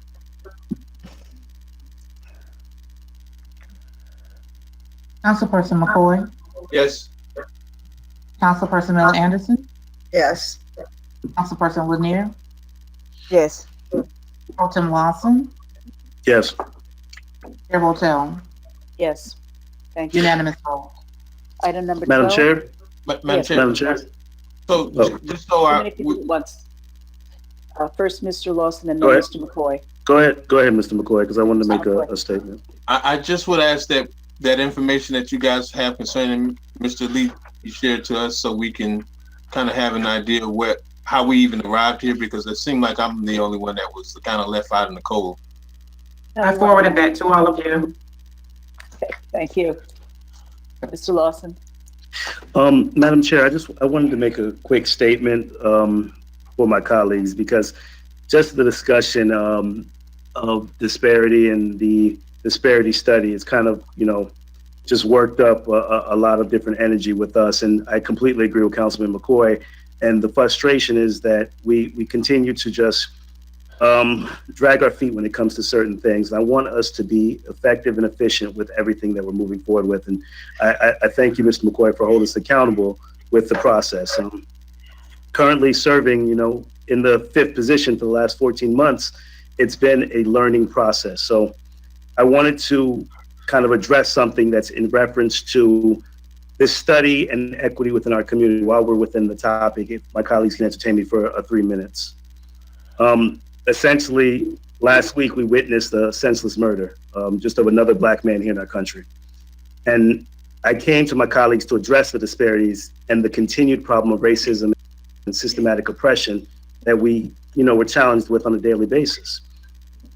It's been 50 years since we had the passage of the Civil Rights, over 50 years since we had the passage of the Civil Rights Act. And although we've made progress, evidence such as Ferguson, Eric Gardner, Ahmaud Arbery, Trayvon Martin, Corey Jones, George Floyd, it's a harsh wake-up call that long has entrenched our social divisions. So although we have a vast majority of our law enforcement and officers that are truly here to protect in our city, in our county, in our state, and perform their duties, it shows that this is just not the case with certain officers. We can't continue to ignore and stand idle and believe that there's not a problem within our community and throughout this country.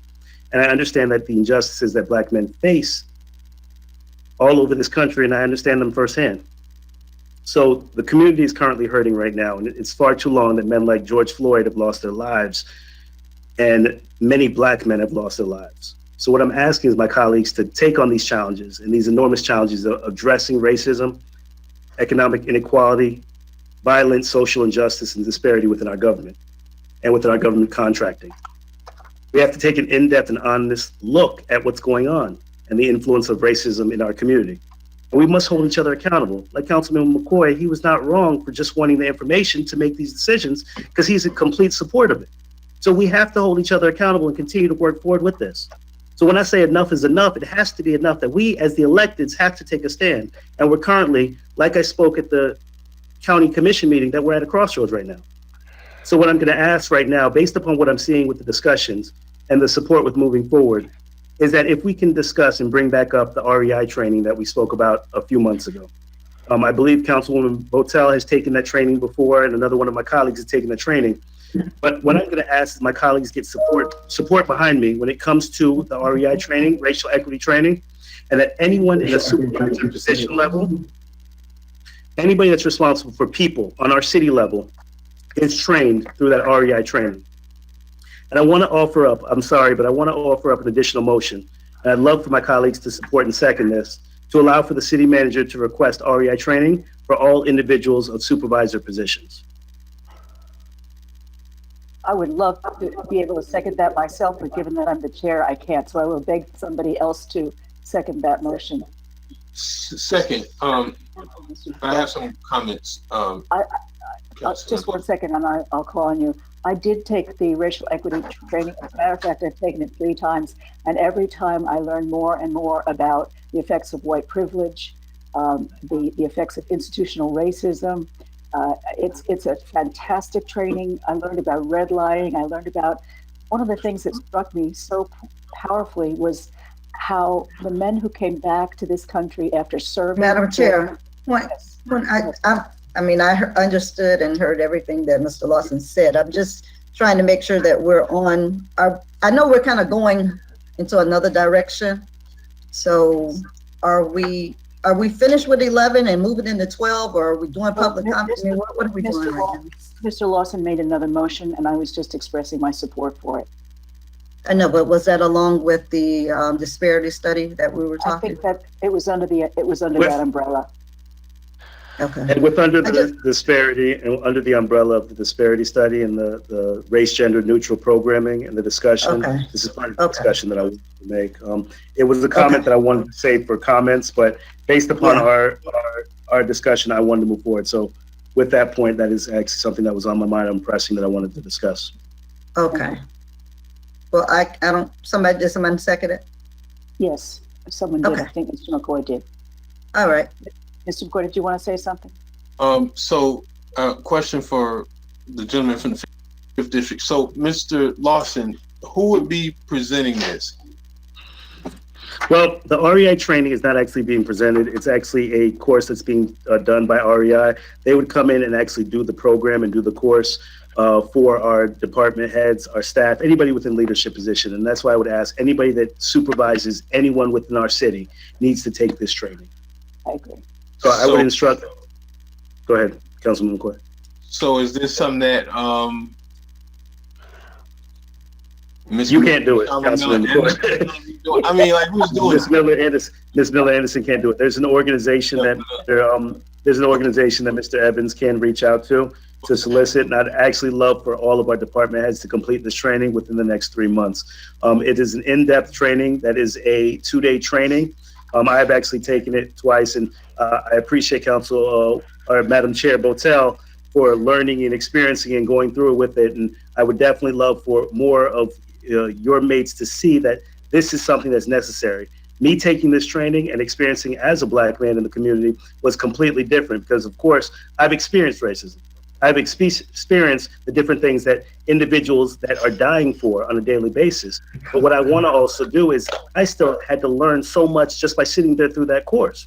So if we can allow for leadership and individuals within leadership to continue to take this course, they'll understand the divide, the systematic racism that's in place.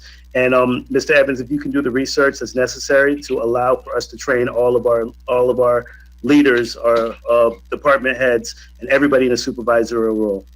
Madam Chair? Yes, Ms. Miller Anderson. So as everyone knows, that Dr. Robinson is a huge supporter of this, and she has always encouraged all of the elected officials to take it. So those of you who have not participated in it, you may want to look at doing so. I did take it a few times as well, and so it is an eye-opening experience, and I think we should start with us for sure. I agree.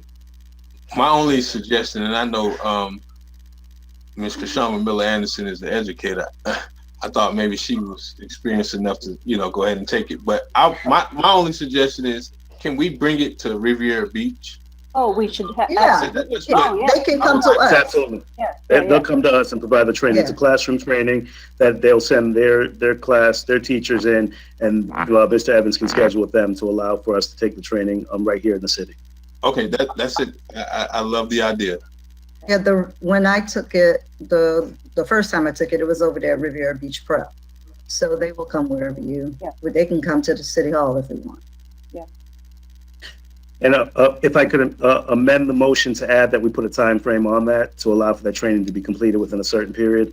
I did say 3 months, but being that I'm looking for all department heads, all staff, everybody in leadership to take it, I would actually give Mr. Evans a little bit longer time to allow for this to be done. So if we could do it over a 5-month period, I think that will allow for the entire department to take it, especially law enforcement. I love my law enforcement. I love all my officers and the work that they're doing, but I just want to make sure that we're all on an even playing field when it comes to equity, when it comes to equality, when it comes to justice within our community. So that's why I would love for all the department heads to take it, and all law enforcement and all of my elected officials. Madam Chair. Yes. Could Mr. Evans, once he looks into that, can he get back with us on the cost of it? There is a cost, it's not free. So if they can get that information and provide it to us as well, then maybe we can identify how we want to roll it out for that time frame. Okay. And as Councilwoman Miller Anderson stated, Dr. Robinson is a strong advocate for that. So if we can follow up with Dr. Robinson as well, she's a great resource for us to utilize to bring that programming in and get it set up for you, Mr. Evans. Madam Clerk is reminding me that we have a motion on the floor, I think. Yes, Madam Clerk. And it's 7:32, so it's time for public comments. Would you like to call this question first, and then we'll take public comment? Councilperson McCoy? Yes. Councilperson Miller Anderson? Yes. Councilperson Lanier? Yes. Pro Tem Lawson? Yes.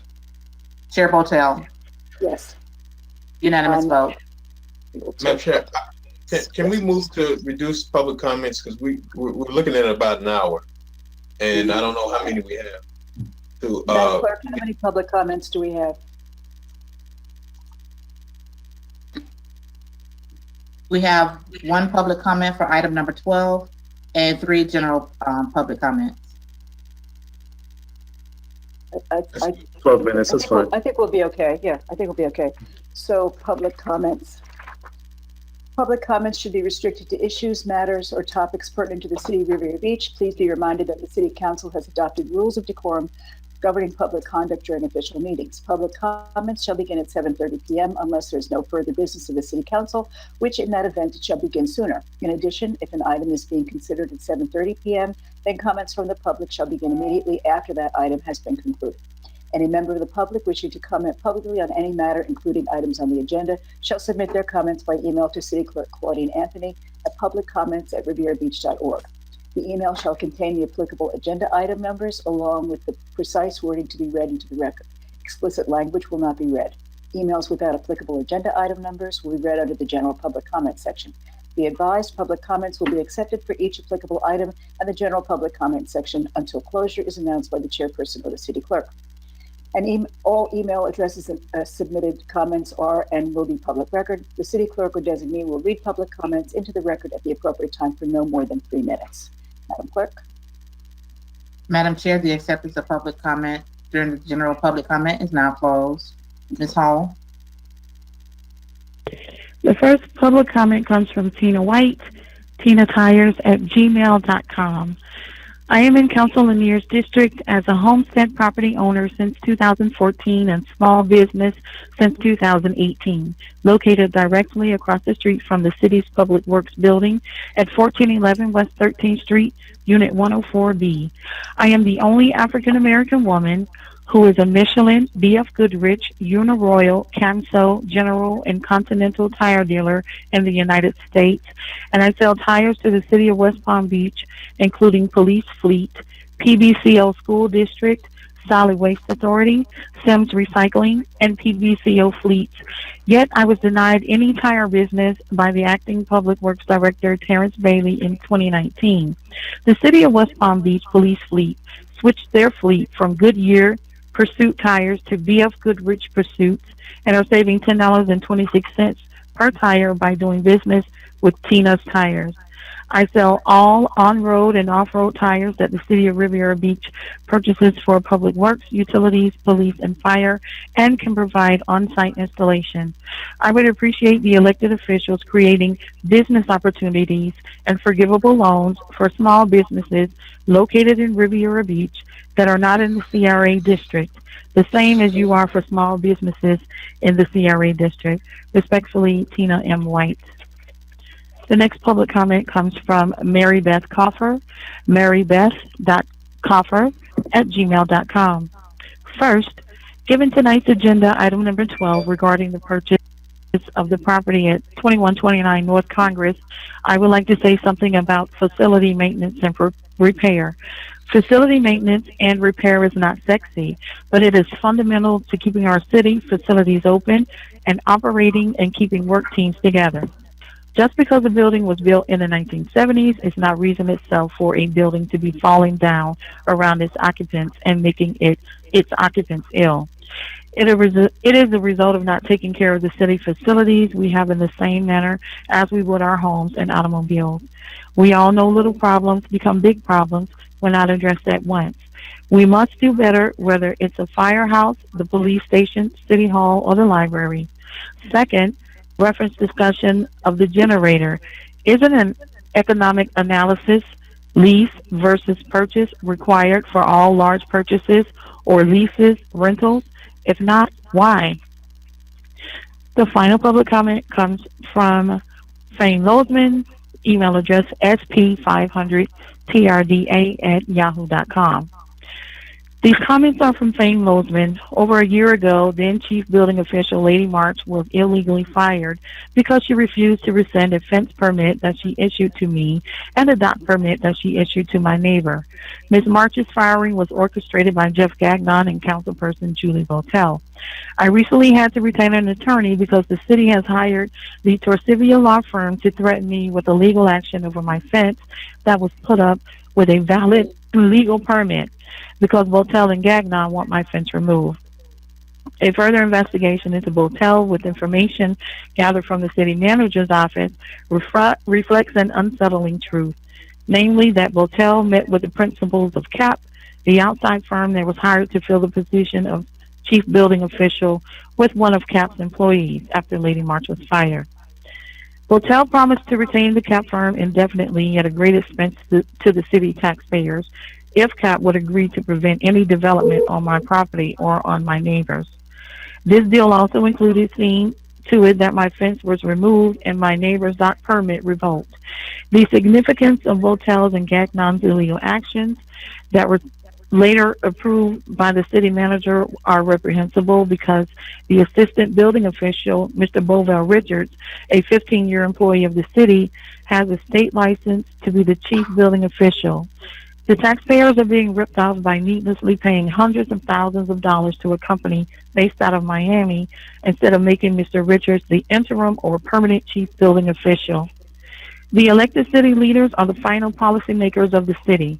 The current council persons have ratified not only Votel's illegal actions, but also those of two other policymakers, the city manager and city attorney.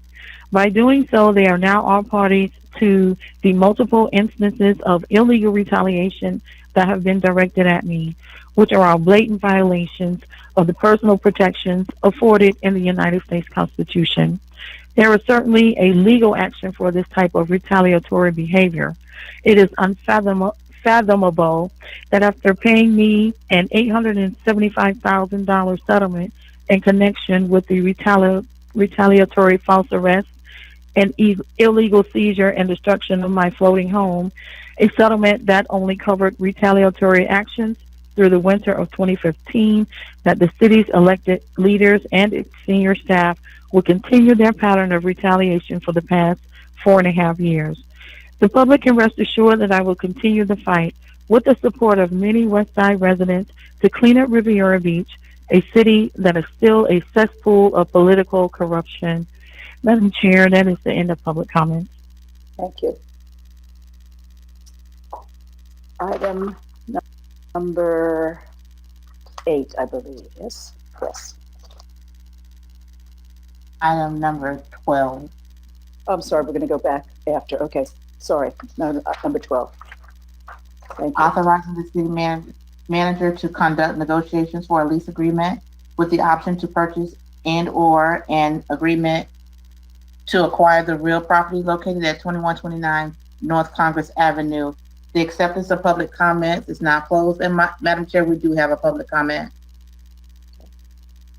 Would someone like to make a motion on this topic before we? Madam Chair, this is a discussion item. However, yes, okay. And a resolution did accompany as part of the backup for consideration by the elected officials. Thank you. Mr. Evans.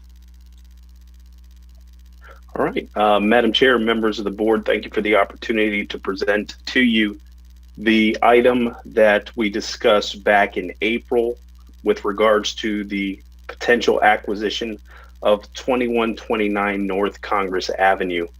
We named the presentation Reimagine Riviera Beach, and that's going to be a slogan that we look to utilize as we go through and bring some of our facilities into the 21st century.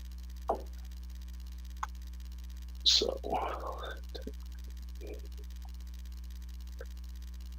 right. So just to give some context and some background, we did have the conversation with the city council back in April and talked about the possibility and the feasibility of acquiring the parcel at 2129 North Congress Avenue to temporarily relocate library services as well as youth empowerment. Based on the conversation that city staff had with the council, it was recommended to look at 3 primary elements before we were to move forward with the potential acquisition of the property. Looking at the CRA property that is on the corner of Blue Heron and Broadway, looking at satellite campuses, and then discussing transportation and traffic related concerns. We did have a productive conversation with the Library Advisory Board concerning this site, and the conversation was very fruitful. The Library Advisory Board liked the possibility of moving into that facility and being a home for the Riviera Beach Library in the interim. I think it's important to note that this is just going to be a temporary home for the facilities. This does not get us out of the situation where we're going to look at long-term capital expenditures with regards to the construction of a new library, because we believe that the library in a development project coupled with City Hall can create a lot of synergy in our redevelopment initiatives. So moving on, we're going to talk about the CRA properties, satellite campuses, transportation, and then we'll get into some of the potential renderings of what the space would look like, the procurement process, and then open it up for questions and discussions. So we had an opportunity to take a look at 2600 Broadway. We had a discussion with the CRA director, and we talked about the site. And the site is intended to be utilized for new CRA offices, local businesses, co-working spaces, and a potential entrepreneur business accelerator program. The facility is about 25,000 square feet, built in the 1950s. When we had conversations about the feasibility of moving the library into that space, there is substantial capital costs that would have to be incurred by the city, where we thought it was cost prohibitive in the event that we were to utilize that space. Based on the conversation that it would necessitate new roofing, electrical, mold remediation, and then you would have to effectively put in additional infrastructure to shore up the second floor, because books and collection, those have a significant amount of weight to it, and it cannot accommodate the volume and the collection that we do have.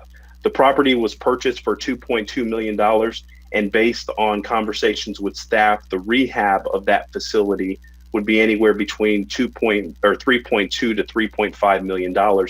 Hence why we said it would be advantageous in the event that we were to identify that location as a spot to demolish that structure and to go with new construction and build it out to be able to accommodate exactly what we would look for in a library.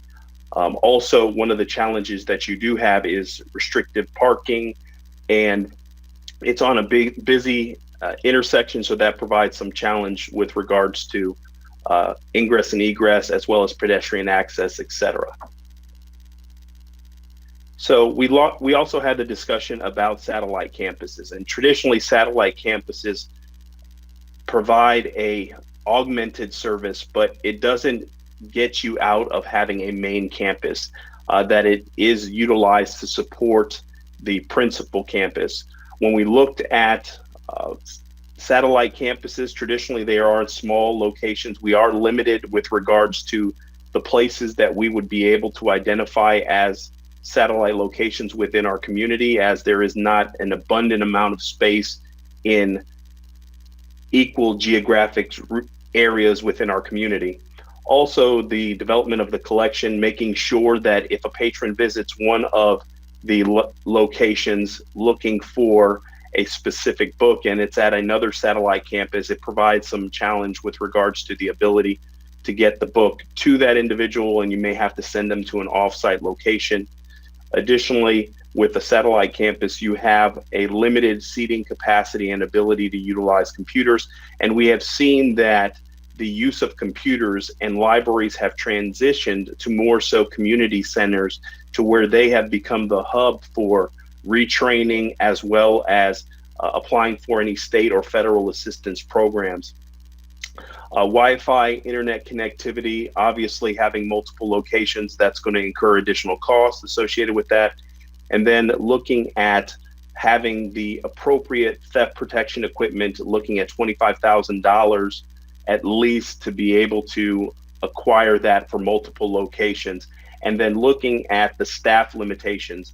If we do go to a satellite campus model, we will see our personnel costs increase, because you would want to have a librarian at each of those particular facilities. And at this particular moment, we do not have the luxury of having, 4 or 5 librarians that we can move to alternative or satellite campuses. So getting into the transportation, we believe that the location has great transportation assets in a close proximity, bus route 20 and 30. We believe that it's a safe passageway to from the school, as well as the surrounding area, that we would look to accommodate if there is activities, looking to hold our crossing guards a little later on in the evening to help accommodate, to make sure that there's no issues with regards to crossing Congress or Blue Heron for that matter. So we would make sure that to accommodate the pedestrian traffic, that we would look to augment it with some additional crossing guards to make sure that people have a safe way to get to the library. Youth empowerment can still assist in the transportation to the new location, as well as that new location does provide us additional access onto Congress, which is going to allow for us to have more impressions. And we have about 20,000 trips per day. So conceivably, we can see a situation where we can get new users to utilize our library services. And so now we talk about Reimagine Riviera Beach. Before we get into the nuances associated with that, I want to let you know, for some council members that do not have a library card, staff took the initiative and you all have library cards that will be delivered to your office. We will not name those that did not have a library card, but every city council member, including the mayor, has a library card. And so we thought it was important to do that as part of our presentation. So as we get into— No, let's name them.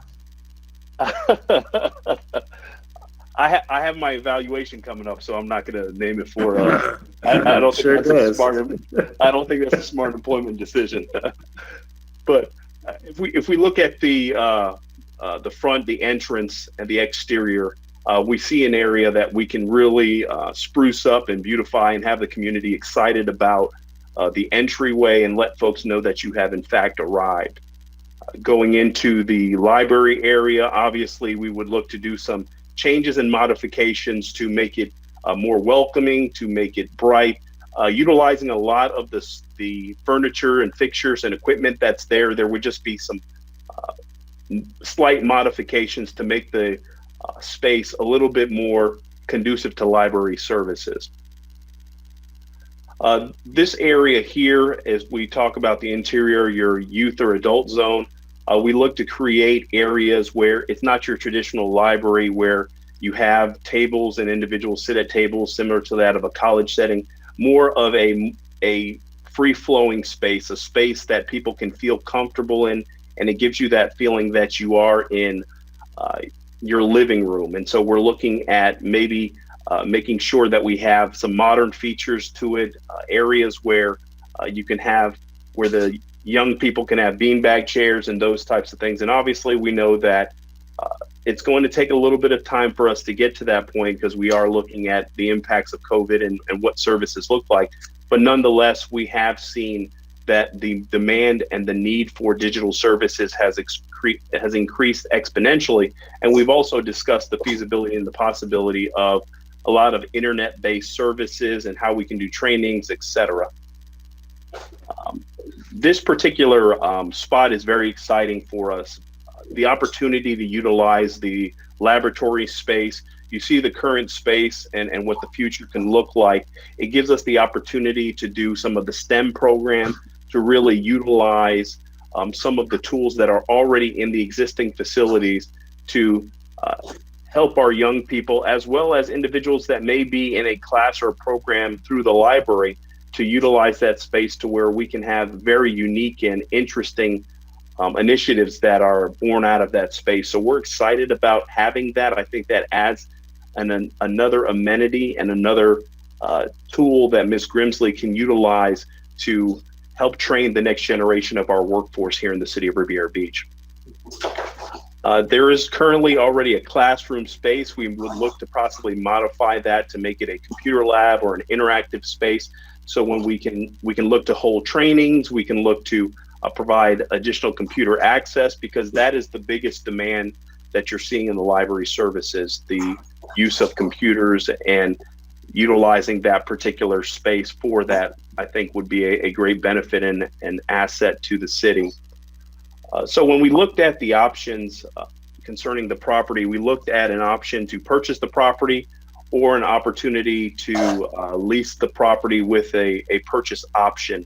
One of the things that, and to delineate the difference, if we decided to go with a lease option to purchase, our intent is to have the property owner make the tenant improvements, and then we then occupy the space. By them doing it, it will be more expeditious for us to move into that space, and it would allow for a significant amount of time to be shaved off the deadline for the moving into that space. If we go through a regular purchasing process, then we would have to follow up with a public solicitation for the construction side of it, and that may slow up us occupying that space.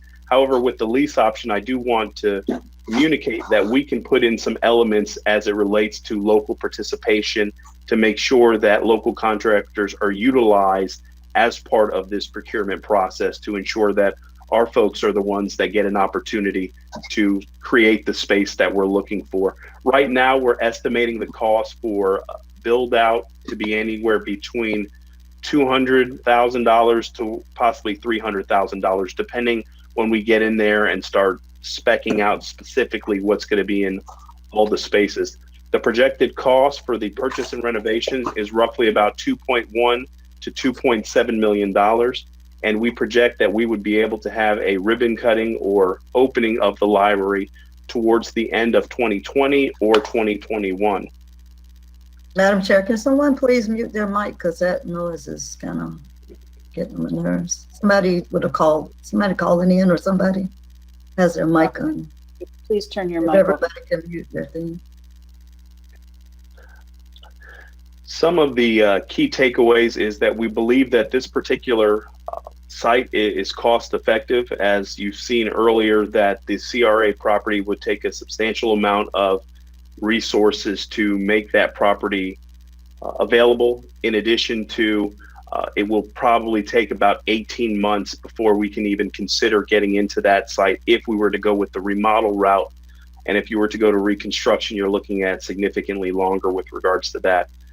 Economic recovery, we believe that us moving into that space will allow for us to be to provide services, especially digital services. As it relates to the facility we have now, we can't accommodate some of the things that we would like to accommodate because of the age of the building, and that building still has some substantial issues with regards to flooding. The other side of it is the multi-purpose nature of it, is the use with YEP as well as the library. There's some additional synergy that can be created as a result of that relationship. The location, we believe, is ideal as it gives us a presence of a city facility north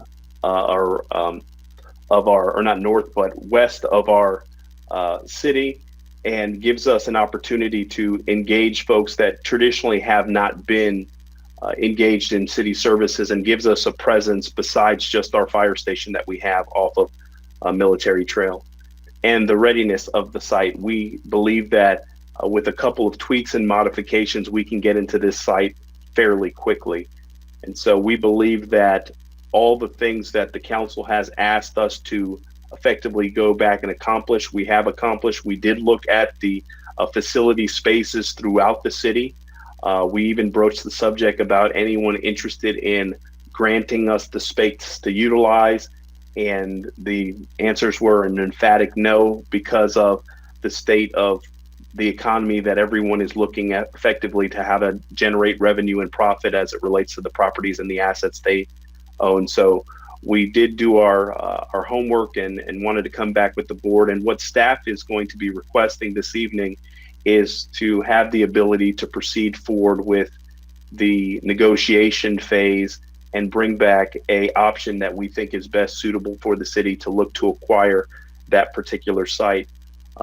Also, I do want to provide additional context with regards to the things that we are working on. And let me stop sharing my screen here. Let's see.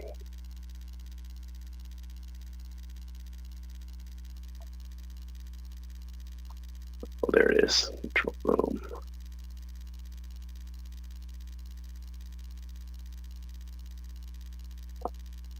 All right.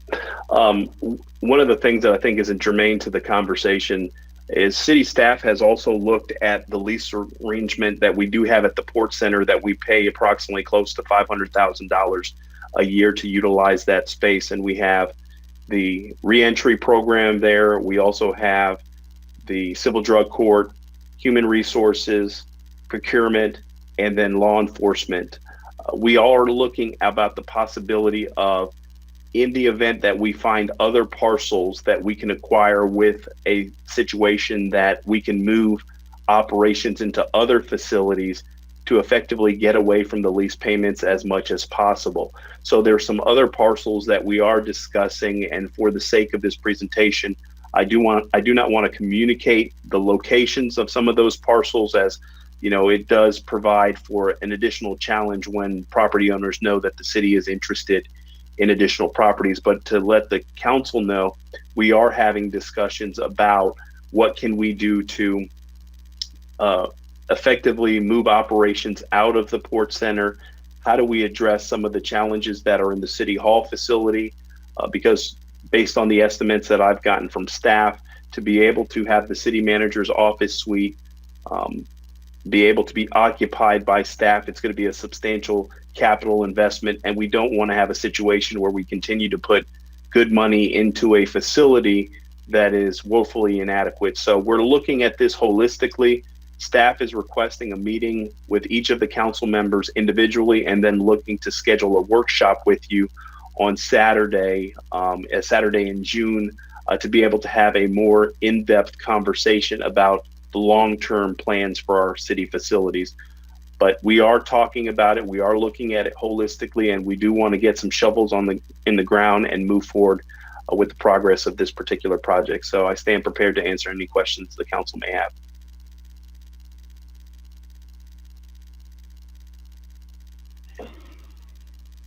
Questions?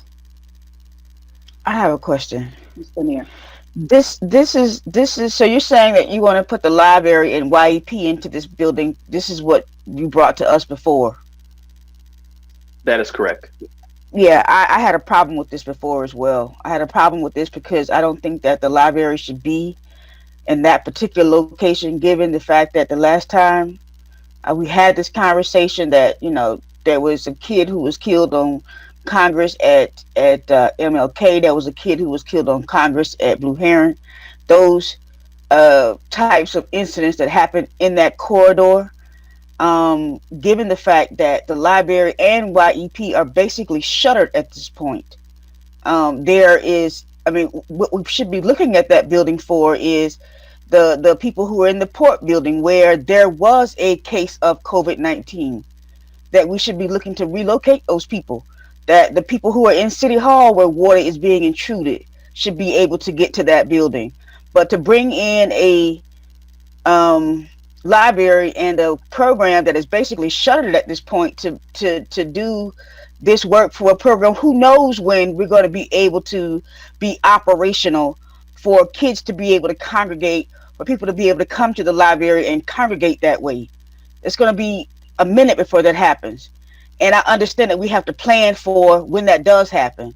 But I think that the most pressing people that need to be removed or need to be in a different building are the ones who are at the Port Center and the ones who are at City Hall. And that's just my 2 cents. And I did not like the library or the YEP in this program from the beginning.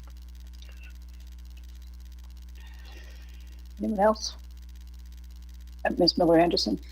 I just wanted to make a comment about, I believe we were in San Antonio at one of the conferences, and they had a tour, and they had satellite libraries in partnership with the, I think it was the Boys and Girls Club, and then they also had a gym.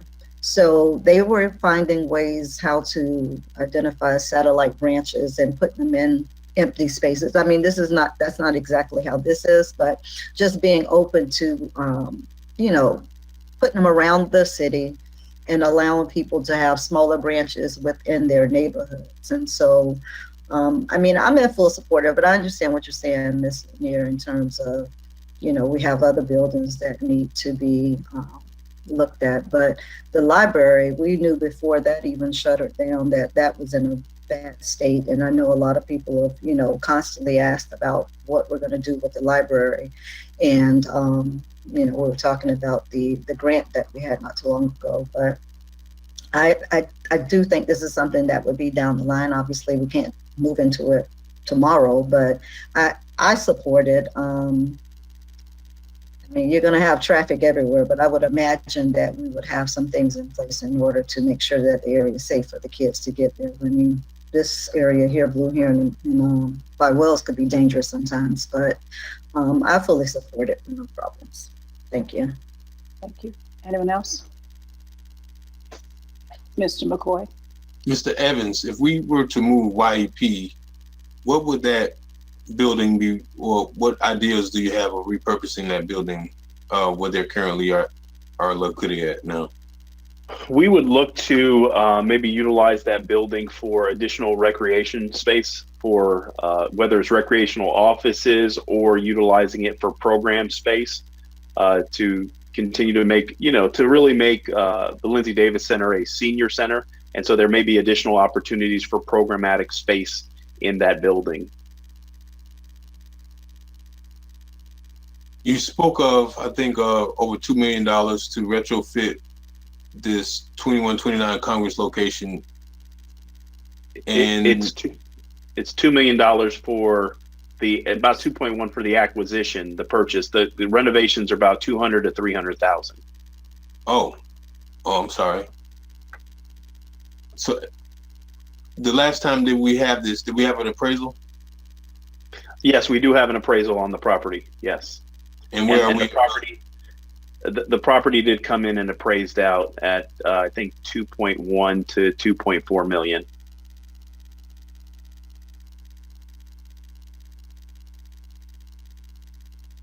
Do you know if there was an appraisal done for? I guess not even an appraisal, but a study. I guess this is probably, I shouldn't be asking you this question, but do you know if there is a study or a recent study on the property at Blue Heron and Broadway that currently is owned by the CRA as far as the best use, highest and best use for that particular corner? I'm not aware of a study. I can certainly find out, but I'm not aware of a study what the highest and best use would be for that particular spot. Okay, I like the idea of, the depiction of the library really looks good. I don't even know. I think I've seen something about the school district laying out a plan about how and if the restart of school was going to happen next year. But I think certainly we need to have a library. My only suggestion and I would like to have security guards, and that's it. And I think we all understand what I mean when I say all we need is security guards, because I want it to be a comforting environment where a kid can go in and not really have to ask what this device means when you walk into a library, because I've not seen that in any other library. But I'm okay with that. We really have to do something, and I think our options are very much limited. So, I support that idea of moving forward with that. Thank you. Anyone else? I support it as well, Mr. Evans. I think we need to move expeditiously to get you started on negotiations. I think the resolution that was included in the backup indicates that that's what you'd like to be able to do. You want us to authorize you to conduct negotiations for a lease agreement with the option to purchase. Mr. Lawson, did you have a comment? I did, Madam Chair. Mr. Evans, thank you so much for the presentation. And I understand Ms. Lanier's concerns with the location of the library in YEP. What time frame did you say that we could possibly have that library there in that location? We anticipate towards the end of the calendar year. So if we're able to close and bring something before the board, I would say hopefully we'll be looking to open that the first of the year. And then how long, and then you were saying that that's not going to be a permanent facility? We're going to still look at having the conversation and discussions to move forward with a permanent location for the library. Now, in the event that as we go through the different iterations of what we're going to do with the city facilities and the community, and the council says that that's an ideal facility, and we look to put YEP in another spot or what have you, or if it works, that may be a permanent home. But we're going in there with the intent that we are going to build a new library for the city of Riviera Beach. Okay. The investment purposes and the business purposes is one thing. I really understand and echo Councilwoman Lanier's concerns with just the safety and security with the kids, because if we're trying to just make that our hub with YEP and the library, we're going to be attracting a lot of kids there. So I think I'm torn in regards to the location, because I think it's a great location for the city to invest into, to purchase. I think it'd be a great location for us to have the staple for future dates as we look for a permanent location, and also get our library up and running, because as of right now, the library is not sufficient and not functional for where we're at right now. So we have to do something about a location. I know you've been looking all over the city to find one. So honestly, I'm truly just torn in regards to the location, because I think that it's a great investment for the city. I'm also concerned with the safety, but I know that's something that you would definitely address, just to make sure it's a safe environment for the kids, and that transportation and that kids gaining access to the location are going to be protected. So it's a difficult decision for us to move forward. I would be in support of moving forward with the space, with the intention of setting up and preparing for a more permanent location that's going to be conducive to our downtown area, our city hall rebuild, something that's going to be more in line with what we're trying to build over the next 3 to 5 years. But I think that we have to do something immediately, and it'd be a great investment for us as a city to have, and to actually locate our children there for the time being. Thank you, Mr. Lawson. Anyone else? Mr. McCoy.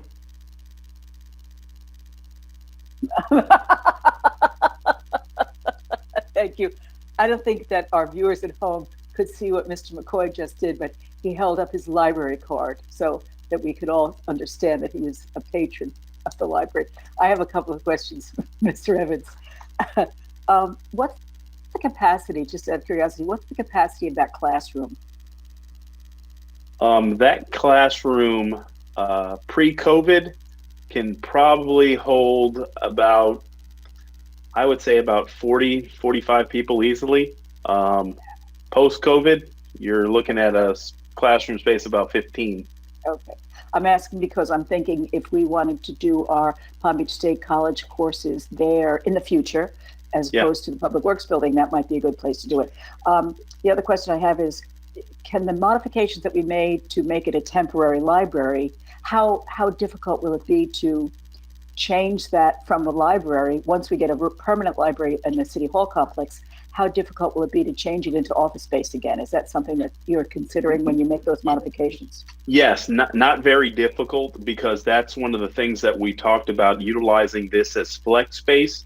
So if let's say we decide that City Hall and the library are going to be the first projects that get up and running, as we move the library into that space, we may move another department, or maybe move City Hall into that space to be able to move forward with the construction and the demolition and construction of a new City Hall facility. Okay. And the last question I have is not necessarily pertinent to this building, but I'm wondering about citywide broadband, particularly because our kids are going to probably continue to be in some sort of remote learning environment for who knows how long to come. And I suspect that there may be a lack of access to the internet on the part of some community members. And I'm wondering if that's something that staff can look into, no pressing urgency, but at some point could staff look into how we might be able to provide internet access on a broader basis for members of our community? Absolutely, Madam Chair, and we can actually do better than that. At your next regular meeting, we had a productive conversation with Palm Beach County as well as the district to talk about broadband internet service for the students in our community, as we know there is a digital divide. The county was allocated, of course, $261 million from the CARES Act, and $10 million have been set aside for the purposes of addressing those inequities as it relates to the digital divide and technology. And so Riviera Beach is a community that they want to partner with. We had a conversation as early as this week. We're looking to put them on the agenda. There is very minimal fiscal impact to the city, to the tune of probably about $15,000 a year in annual cost.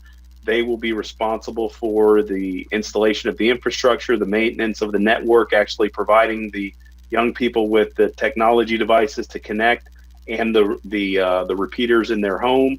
And so we'll be able to bring you guys something to consider with regards to a partnership with the county and the school district at your next regular meeting in June. And then the great thing is there's a deadline on the construction. It has to be done by December.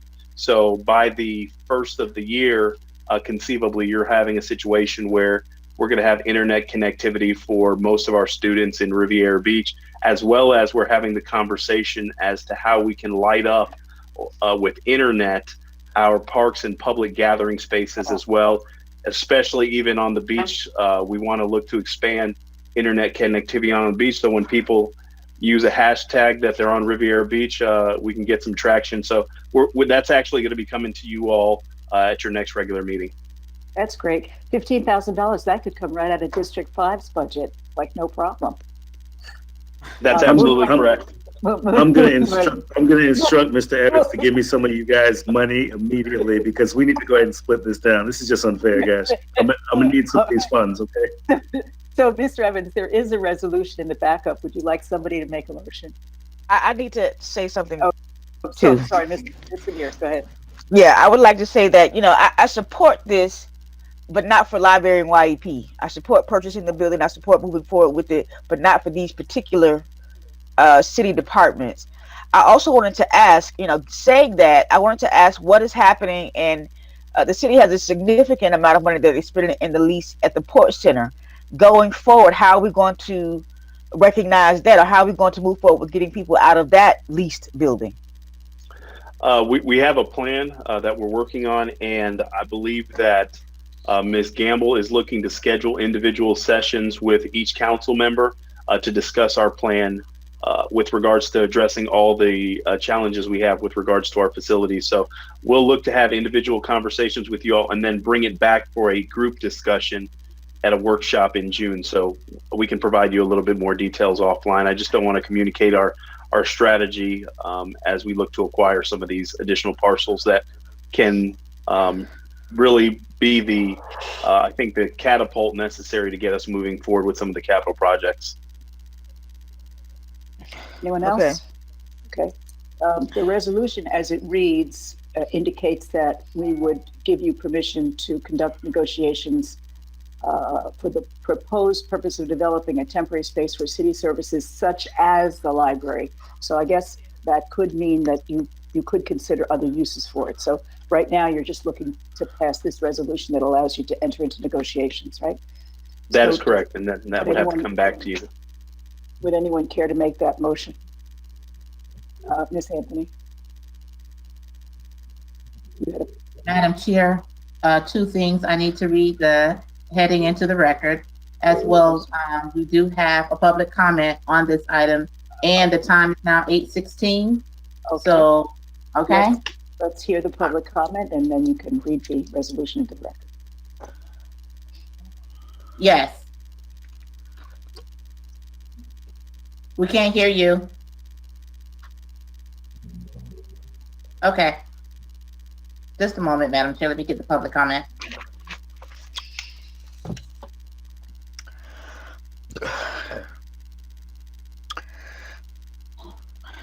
The public comment comes from Mary Beth Coffer at marybeth.coffer@gmail.com. Mary Beth Coffer, 2640 Lakeshore Drive, Library Advisory Board member.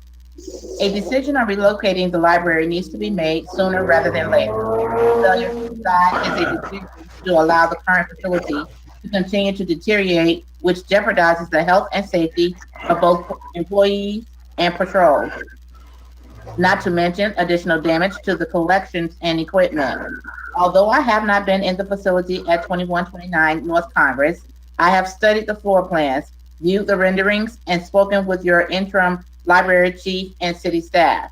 And I believe this facility is the best fit for both the library and YEP. I prefer a straight purchase if the city can afford it, and that it can be considered a permanent home for the library until library usage demonstrates that it needs a larger facility. Although the locations is well positioned for those coming by bus or car, I do have public safety concerns for those walking. The city manager assures me that this will be addressed. I also believe a synergy can be developed in the library and YP being collected. Please approve the resolution to allow negotiations for purchase to commence. Respectfully submitted. Madam Chair, that ends public comment. The resolution heading reads, a resolution of the City of Riviera Beach, Palm Beach County, Florida, authorizing the city manager to conduct negotiations for a lease agreement with the option to purchase and/or an agreement to acquire the real property located at 2129 North Congress Avenue, Palm Beach County, parcel control number 564342301600000100 for the proposed purpose of developing a temporary space for city services such as the library department and youth empowerment program and providing for an effective date. Mr. McCoy, is that your So- indication? Thank you. So moved. Thank you. Would someone care to second Mr. McCoy's motion? Second. Thank you, Mr. Lawson. Madam Clerk? Councilperson McCoy, Yes. Councilperson Miller Anderson, Yes. Councilperson Lanier, No. Pro Tem Lawson, He said yes, I read his lips. Yes. Chair Botell. Yes, That motion is approved with Councilperson Lanier dissenting. thank you. Now, we have not too much time left, so let's see if we can quickly get through items number, Didn't you say something about declaration of the curfew or something after number 12? yes. There, item number 12A, 13, whatever you want to name it, there was, under the discussion by Mayor and City Council, Yes. item regarding the extending the curfew as requested by Mayor Felder. Okay, should we deal with that first and then go back to the other two? I guess we better. So moved. Do we need Second. a presentation? Second. Did you want to make the, Mr. McCoy, are you clear about what you moved, what motion you moved? We're extending the, I'm not, I'm sorry. Madam Clerk, could you please just read read it to the. Well, I was listener? trying to keep in mind that I see some I people know. are still in public safety. Okay, you're still, say that again? We have Don't worry people that about need to get home before the curfew. Yes, right, okay. So Madam Clerk, could you just read it so Mr. McCoy can make the motion? Okay, Madam Chair, hold on. She's gonna read the whole resolution, the whole thing? Oh. All right, So Just what the is it? title. just the title. Extension of the declaration of state of local emergency curfew. So moved. Second. My second still stands. Thank you. Madam Clerk? Councilperson McCoy, Yes. Councilperson Miller Anderson, Yes. Councilperson Lanier, Yes. Pro Tem Lawson, Yes. Chair Botell, Yes, unanimous vote. thank you. What is that noise? Okay. Madam Clerk, number 8? Have my paper.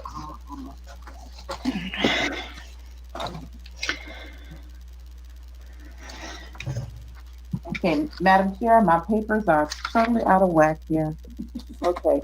It says selection of the city's voting delegate for the Palm Beach County League of Cities, Claudine Anthony Clerk. So we need to select someone as a voting delegate for the Palm Beach County League of Cities. I'm on the board now of the League of Cities. Mr. McCoy, did you want to make a recommendation or? Well, I thought I was a delegate already, but I don't, are we renewing it? Unless somebody else wants to be on it, I don't see why, you can keep my name on it unless somebody else wants to do it. That's fine with me. I'm going to be going to the meetings anyway also, so we can. Wait a minute, are we confusing what we're doing here? Because which one is this for? But right now, it's number 8. Is for the selection of the city voting delegate. I know, but is the voting delegate the person who is selected from the committee as being the regular person? Is that the same thing? As indicated in the backup information, Madam Chair, if I may, normally what the elected officials have done is chosen the person that was the representative as the voting delegate. As you can see from number 9, that you all, if we get to it, that you all may be changing who is the city's representative. So. Okay, so right now I see that Ms. Miller Anderson was the regular Palm Beach County League of Cities person to be on top of that, with Mr. McCoy as the alternate. And my only suggestion is that since I'm on the board now of the League of Cities, I don't mind being the voting member because I have to go to the meetings anyway. Right, but that doesn't mean anything. You could still have 2 different people. Yeah, yeah, you could. Right.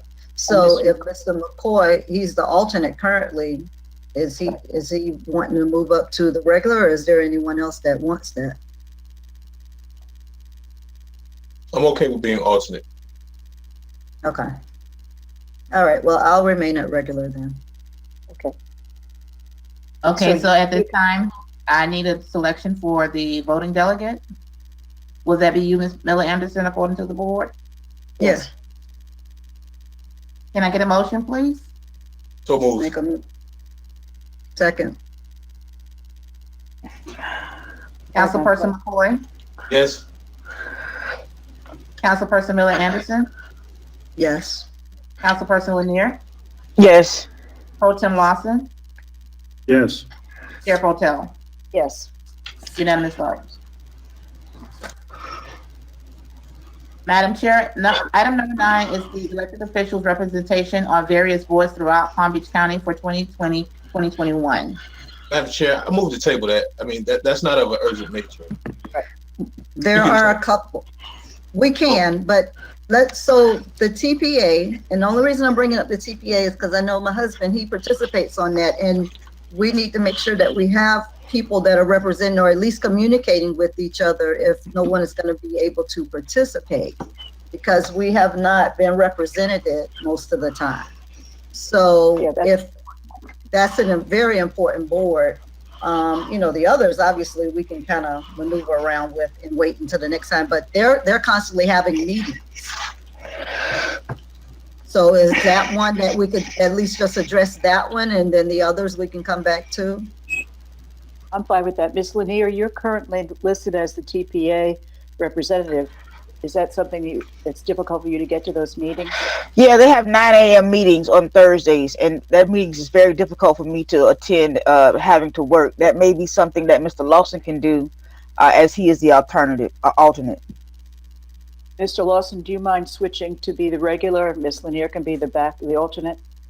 Well, I was going to ask if any of the other colleagues wanted to take on as the actual permanent, but if no one else wants, no one can actually attend the meetings, I have no problem going to the actual primary.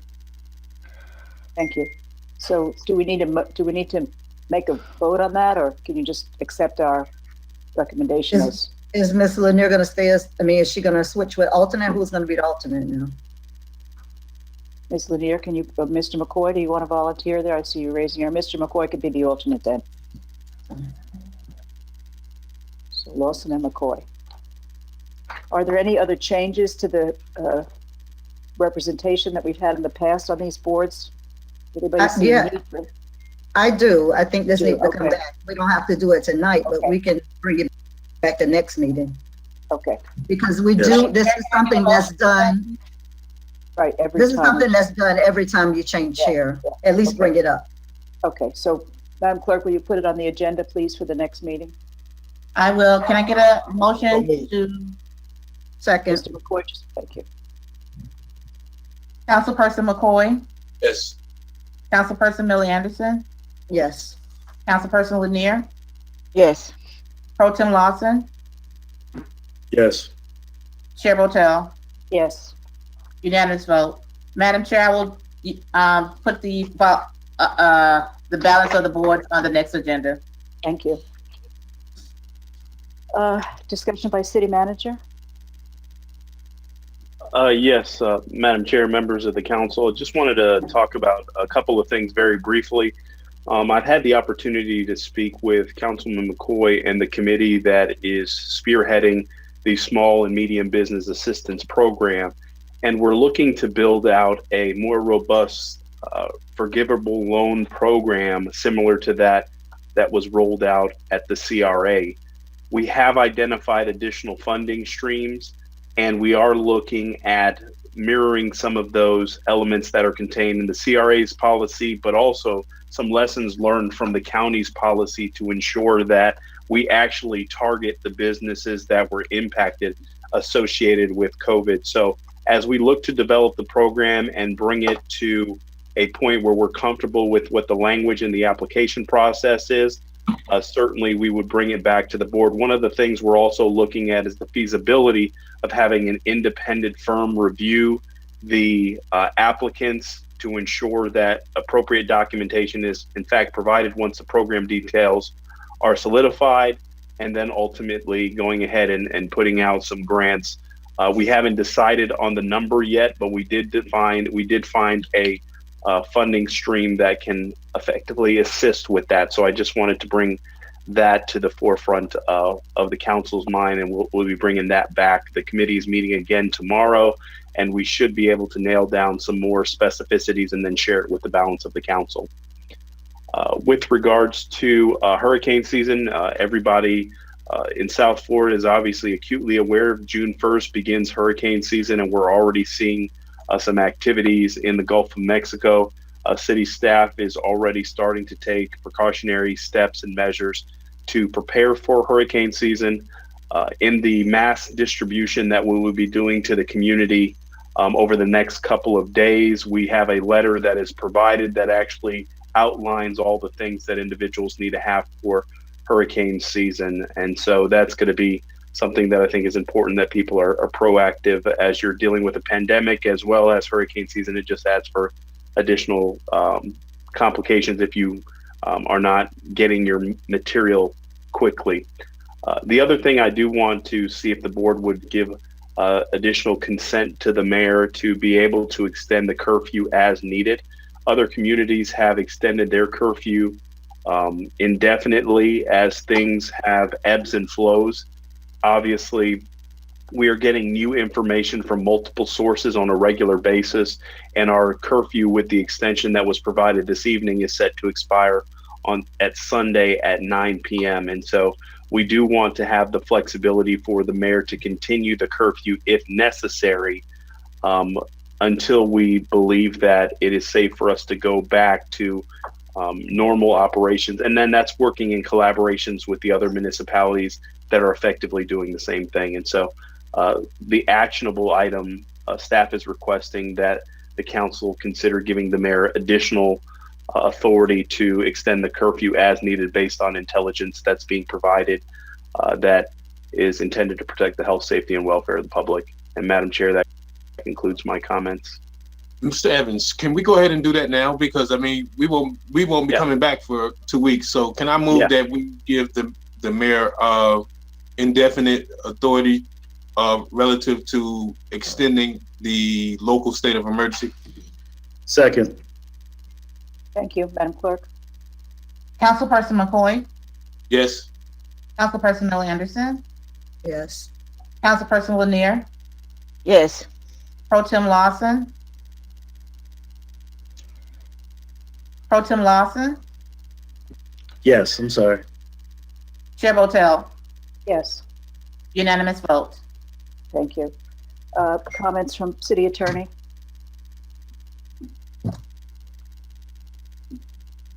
No? Okay. No, thank you. City Council Committee reports? Do we have any committee Excuse me, reports? I'm Madam sorry. Chair. Yes, who's speaking? This is Mrs. Jacobs. I was slow on turning my camera back on. I just wanted to make a comment. Can you all hear me? Yes. There was a pretty energetic discussion that dealt with the Racial Equity Institute, and it was my intention to speak at that particular point, but it started moving really fast. Usually Mr. Evans is pretty quick on his feet, but he probably doesn't remember because it's been such a long time. But back in January, he actually assigned that specific task. And we had the event set up for March 30th and the 31st, and it was canceled because of COVID-19. Okay, thank you. So we were already on target to have that training to take place. Thank you. Madam Chair? Yes. Thank you so much, Ms. Jacobs. I knew that we spoke about it at the beginning of the year, and I knew that COVID had kind of put a little halt to it. And time frame wise, if we can allow for us to get it as quickly as possible, get the training done. I know we gave us a time frame to allow for all of our departments to get done, but I don't want to make it an optional training as well. So when you're working with Ms. Jacobs, I believe you're going to be assigned to the project. This is going to be a mandatory training for all of our staff. Actually, it was a mandatory training, and they were charging us, I think it was about $10,000 for 40 persons. Okay. Okay, so I guess once we get the reschedule, and then I know that was going to be in person. Once we get all the details rescheduled, Larry Anderson asked to bring it back before the board. So if you can go ahead and move forward with kind of getting the pricing details, time frame, and bring it back to us, I want to just get that done. So thank you, Ms. Jacobs, for taking on that initiative. Oh, no problem. It was scheduled to be held in the council chamber, so we'll probably have to come up with another place for it where we can have a larger work area. If we could reach out to the CRA and speak with our director there, I think the marina space would be sufficient. Based upon the training both trainings I went to, the space would be sufficient inside our ballroom. Yes, sir. Thank you. That's it. Thank you. Any other city council committee reports? Yes, Madam Chair. Go ahead. Thank you, Madam Chair. I did attend the TPA meeting, and the TPA, what I have noticed is that we really have to be as involved as possible because transportation with the development in our community, as we're developing our Broadway, Blue Heron corridors, and starting to create more, bring more people into our community, we're going to need to make sure that we're engaged in working with the TPA. The last meeting, in the last few meetings that I've actually attended, we haven't had much of an impact or an influence, as Ms. Miller Anderson did state earlier. So I definitely want to make more of a point. There was a lot of discussions in reference to the voting abilities for West Palm Beach and their cross-reference their ability to be on the board and vote for certain items because of their involvement. And there also was a discussion about State Road 7 again. So the long-term plan, which is normally anywhere between 7 and 10 years that they look out towards, is what they discuss. So we need to just implement programming, especially if we're going to be developing and rebuilding our city hall, if we're going to be building new fire station, police stations, and if we're going to be doing phase 2, which is on the CRA side. But we definitely want to be impactful when it comes to the TPA. So myself and Councilman McCoy, as the representatives now, will just try to be more impactful with the TPA and influencing them into allowing us to be a part of the development of transportation. Thank you. Any others? Madam Yes, Madam Mr. Chair, I want to just ask a question of the attorney and the manager, and it's quasi relative to the Small and Medium Business Committee. I was interested in asking administration if we could potentially offer a reprieve on penalties relative to business tax receipts, not the actual fee or the certificate of use, but in reviewing some things today, I've determined that a lot of businesses don't have BTRs because they're expired, but also keeping it in mind that we were under a state of emergency for a hurricane, we had computer outages, and also even this year, that 6-month period would have been interrupted. That 150-day period was interrupted by the closure of City Hall. So, you know, the penalties are provided for in the code, and I want to see if that, just the penalties alone, and also the requirement of having to go back through the entire process, if that could be considered for our next meeting. And if that's even legal, Ms. Nguyen. We can look into it. Yeah. The recipients of the CRA grants all have to provide proof of business tax submittal, and I think a couple of them are having difficulties doing that, so it would be really good if we could take a look at that. Thanks, Mr. McCoy. But if that's the case, I mean, if it's something that can be done, is that something that can be done? I mean, it is an ordinance that sets forth these penalties, but what kind of action would have to take place if we decide, Ms. Nguyen? Is that an action of the body or to grant a reprieve? I need to take a look at the ordinance, Mr. McCoy. I wasn't sure. I didn't know you were bringing this up tonight, or I would have been prepared for it. But I'll take a look at the ordinance and report back. I'll Thank send you. you all an email. It'll be before the next. It'll be this week. Only the penalty. Penalties and not not having to reapply. Correct? Yes, ma'am. Does that include late fees? Well, I think, yeah, it says Late fees and penalties. Right. Okay. Thank you. Oh, 7 minutes. Okay. Anyone else on committee reports? Okay. Statements by the mayor and city council, starting with Ms. Lanier. I don't have much to say except that we want to continue to support our city administration and employees who work for the city. And I don't want to get into the whole thing about the Floyd and the protest, and we know how things are going. And I just hope that we as a city can understand and recognize what is on the table here, that we can move forward to make sure that our residents are safe and that they do have the opportunity and feel like they have opportunity if they want to protest, that they can protest. Thank you. Mayor Felder. Yes, I'll be brief. Dear colleagues, I'm asking for you to support the mayor's office. I'm asking Mr. Evans, working alongside the city manager's office, to create a community collaboration council. What that council will consist of is the Riviera Beach Community Collaboration Council will be established to ensure that city departments directly responsible for public safety, particularly the police department, fire department, EMTs, and any security detail contracted by the city, as well as Parks and Recreation Department, have a proper support of the municipal government. It is designed to provide citizen oversight of grievances by any resident against any department. The Riviera Beach CCC provides a credible, independent forum where complaints can be addressed. The council promotes public confidence in city departments and lessens the possibility that future occurrences or complaints or unrest will occur. The Riviera Beach CCC will be a public forum where all people working and living in Riviera Beach, as well as visiting our community, are welcome. I'm asking Mr. Evans by our next meeting if we can put something together to bring to the board for your consideration and your support to put this council together. Thanks. Thank you. Ms. Anthony is trying to get my attention. She's all right. Ms. Miller-Anderson, do you have anything to say? Well, given that we're all limited on time tonight, obviously we all can't say probably what we want to say, but I do just want to throw out that several of us are part of the Palm Beach County Black elected officials, and we did have an opportunity to go before the Palm Beach County commissioners on yesterday and providing them with some asks. So what we'll be doing is reaching out to all of the elected officials, every elected official in Palm Beach County.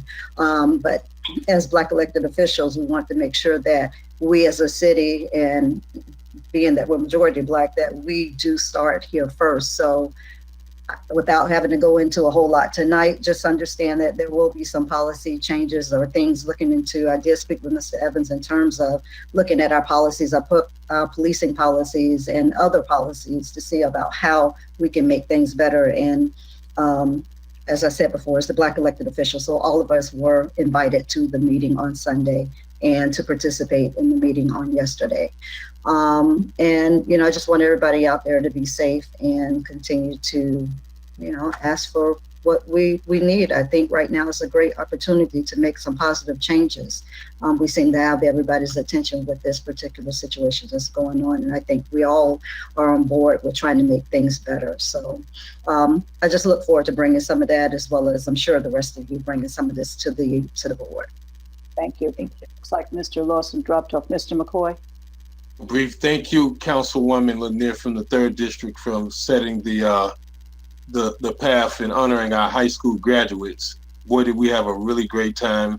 Councilwoman Miller-Anderson, Councilman Lawson, and Chairwoman Julia Botel, in honoring our graduate, Brandon Peoples, this Saturday. We really surprised him, And let me tell you, that was probably one of my best times of being an elected official, just to see the joy on his face and to see the tears of joy. So that was really, really great to be a part of that. So thank you, Councilwoman Lanier, for starting that initiative in the city. And thank you, members, for joining me on that. And thank you, Mr. Manager, for your supporting having our first responders there to support him as well. That's all I have, and everyone be safe. Thank you. Mr. Lawson? Thank you, Madam Chair. I just wanted to thank my colleagues for the support of the initiatives coming forward. I know it was an agenda item, and I know how Ms. Miller Anderson is a stickler for things, making sure that's on the agenda and holding us accountable. And this was one of those moments that I appreciated the support of us moving forward with pushing with the potential of establishing a disparity study, with us allowing for us to provide some race neutral, some gender programming in our city, and then also the fact of getting the racial equity training. As you guys know, as Councilwoman Botel just stated, we did actually get an opportunity to speak at the county and discuss some of the initiatives that we want to bring forward. As Black elected officials with the organization BEO, we did speak on behalf. We did speak on behalf. We did speak on behalf of the organization. I'm gonna correct that in a minute. Don't worry. We did speak on behalf of the Black elected officials here in the community and the things that we need here in our city. And one of the benefits that we're actually allotted is home rule. So as the electeds for Riviera Beach, we are able to implement policy and procedure, and that's what we started with tonight. So I'm excited for what we have going on in the movement that we're making and the support that we have as a team moving forward. We're listening to the voices of our residents, and our residents are allowing for us to move forward. So thank you, colleagues. I'm going to allow for Dr. Patel to have the last 1 minute to speak. I'm going to take another 10 seconds just to talk, just so that I can leave her 30 seconds. And go ahead, Councilwoman Patel. Thank you so much, Madam Chair and colleagues. I appreciate all of you. Thank you, Mr. Lawson. I just wanted to say to Mr. Evans, if it's all right with you, I would like to set up a meeting with Chief Osgood so that I have a better understanding of the kinds of training that our police officers receive, particularly with regard to de-escalation of situations and how they are trained not to be so much soldiers, but to be peacekeepers. I really want to understand that and know that if there are recommendations to be made for change, we can bring that to council. And the last thing is, I saw President Obama today speaking from the My Brother's Keepers meeting. And I would really like it if we as a city could take a look at perhaps becoming a part of the My Brother's Keepers Alliance. I took a look at their website, and there's not a single city in Florida that's a member of that alliance. And it's really a very safe, supportive way for us to begin to address the needs, particularly of young men of color. And I think that it's something that we should take a look at. So I'm just asking that perhaps before the next time we get together, or not the next time, but sometime in the not too distant future, you take a look at that and maybe see if that's something that we could be involved with. If there is nothing else, and I think there isn't, I call this meeting adjourned. Thank you. Good night.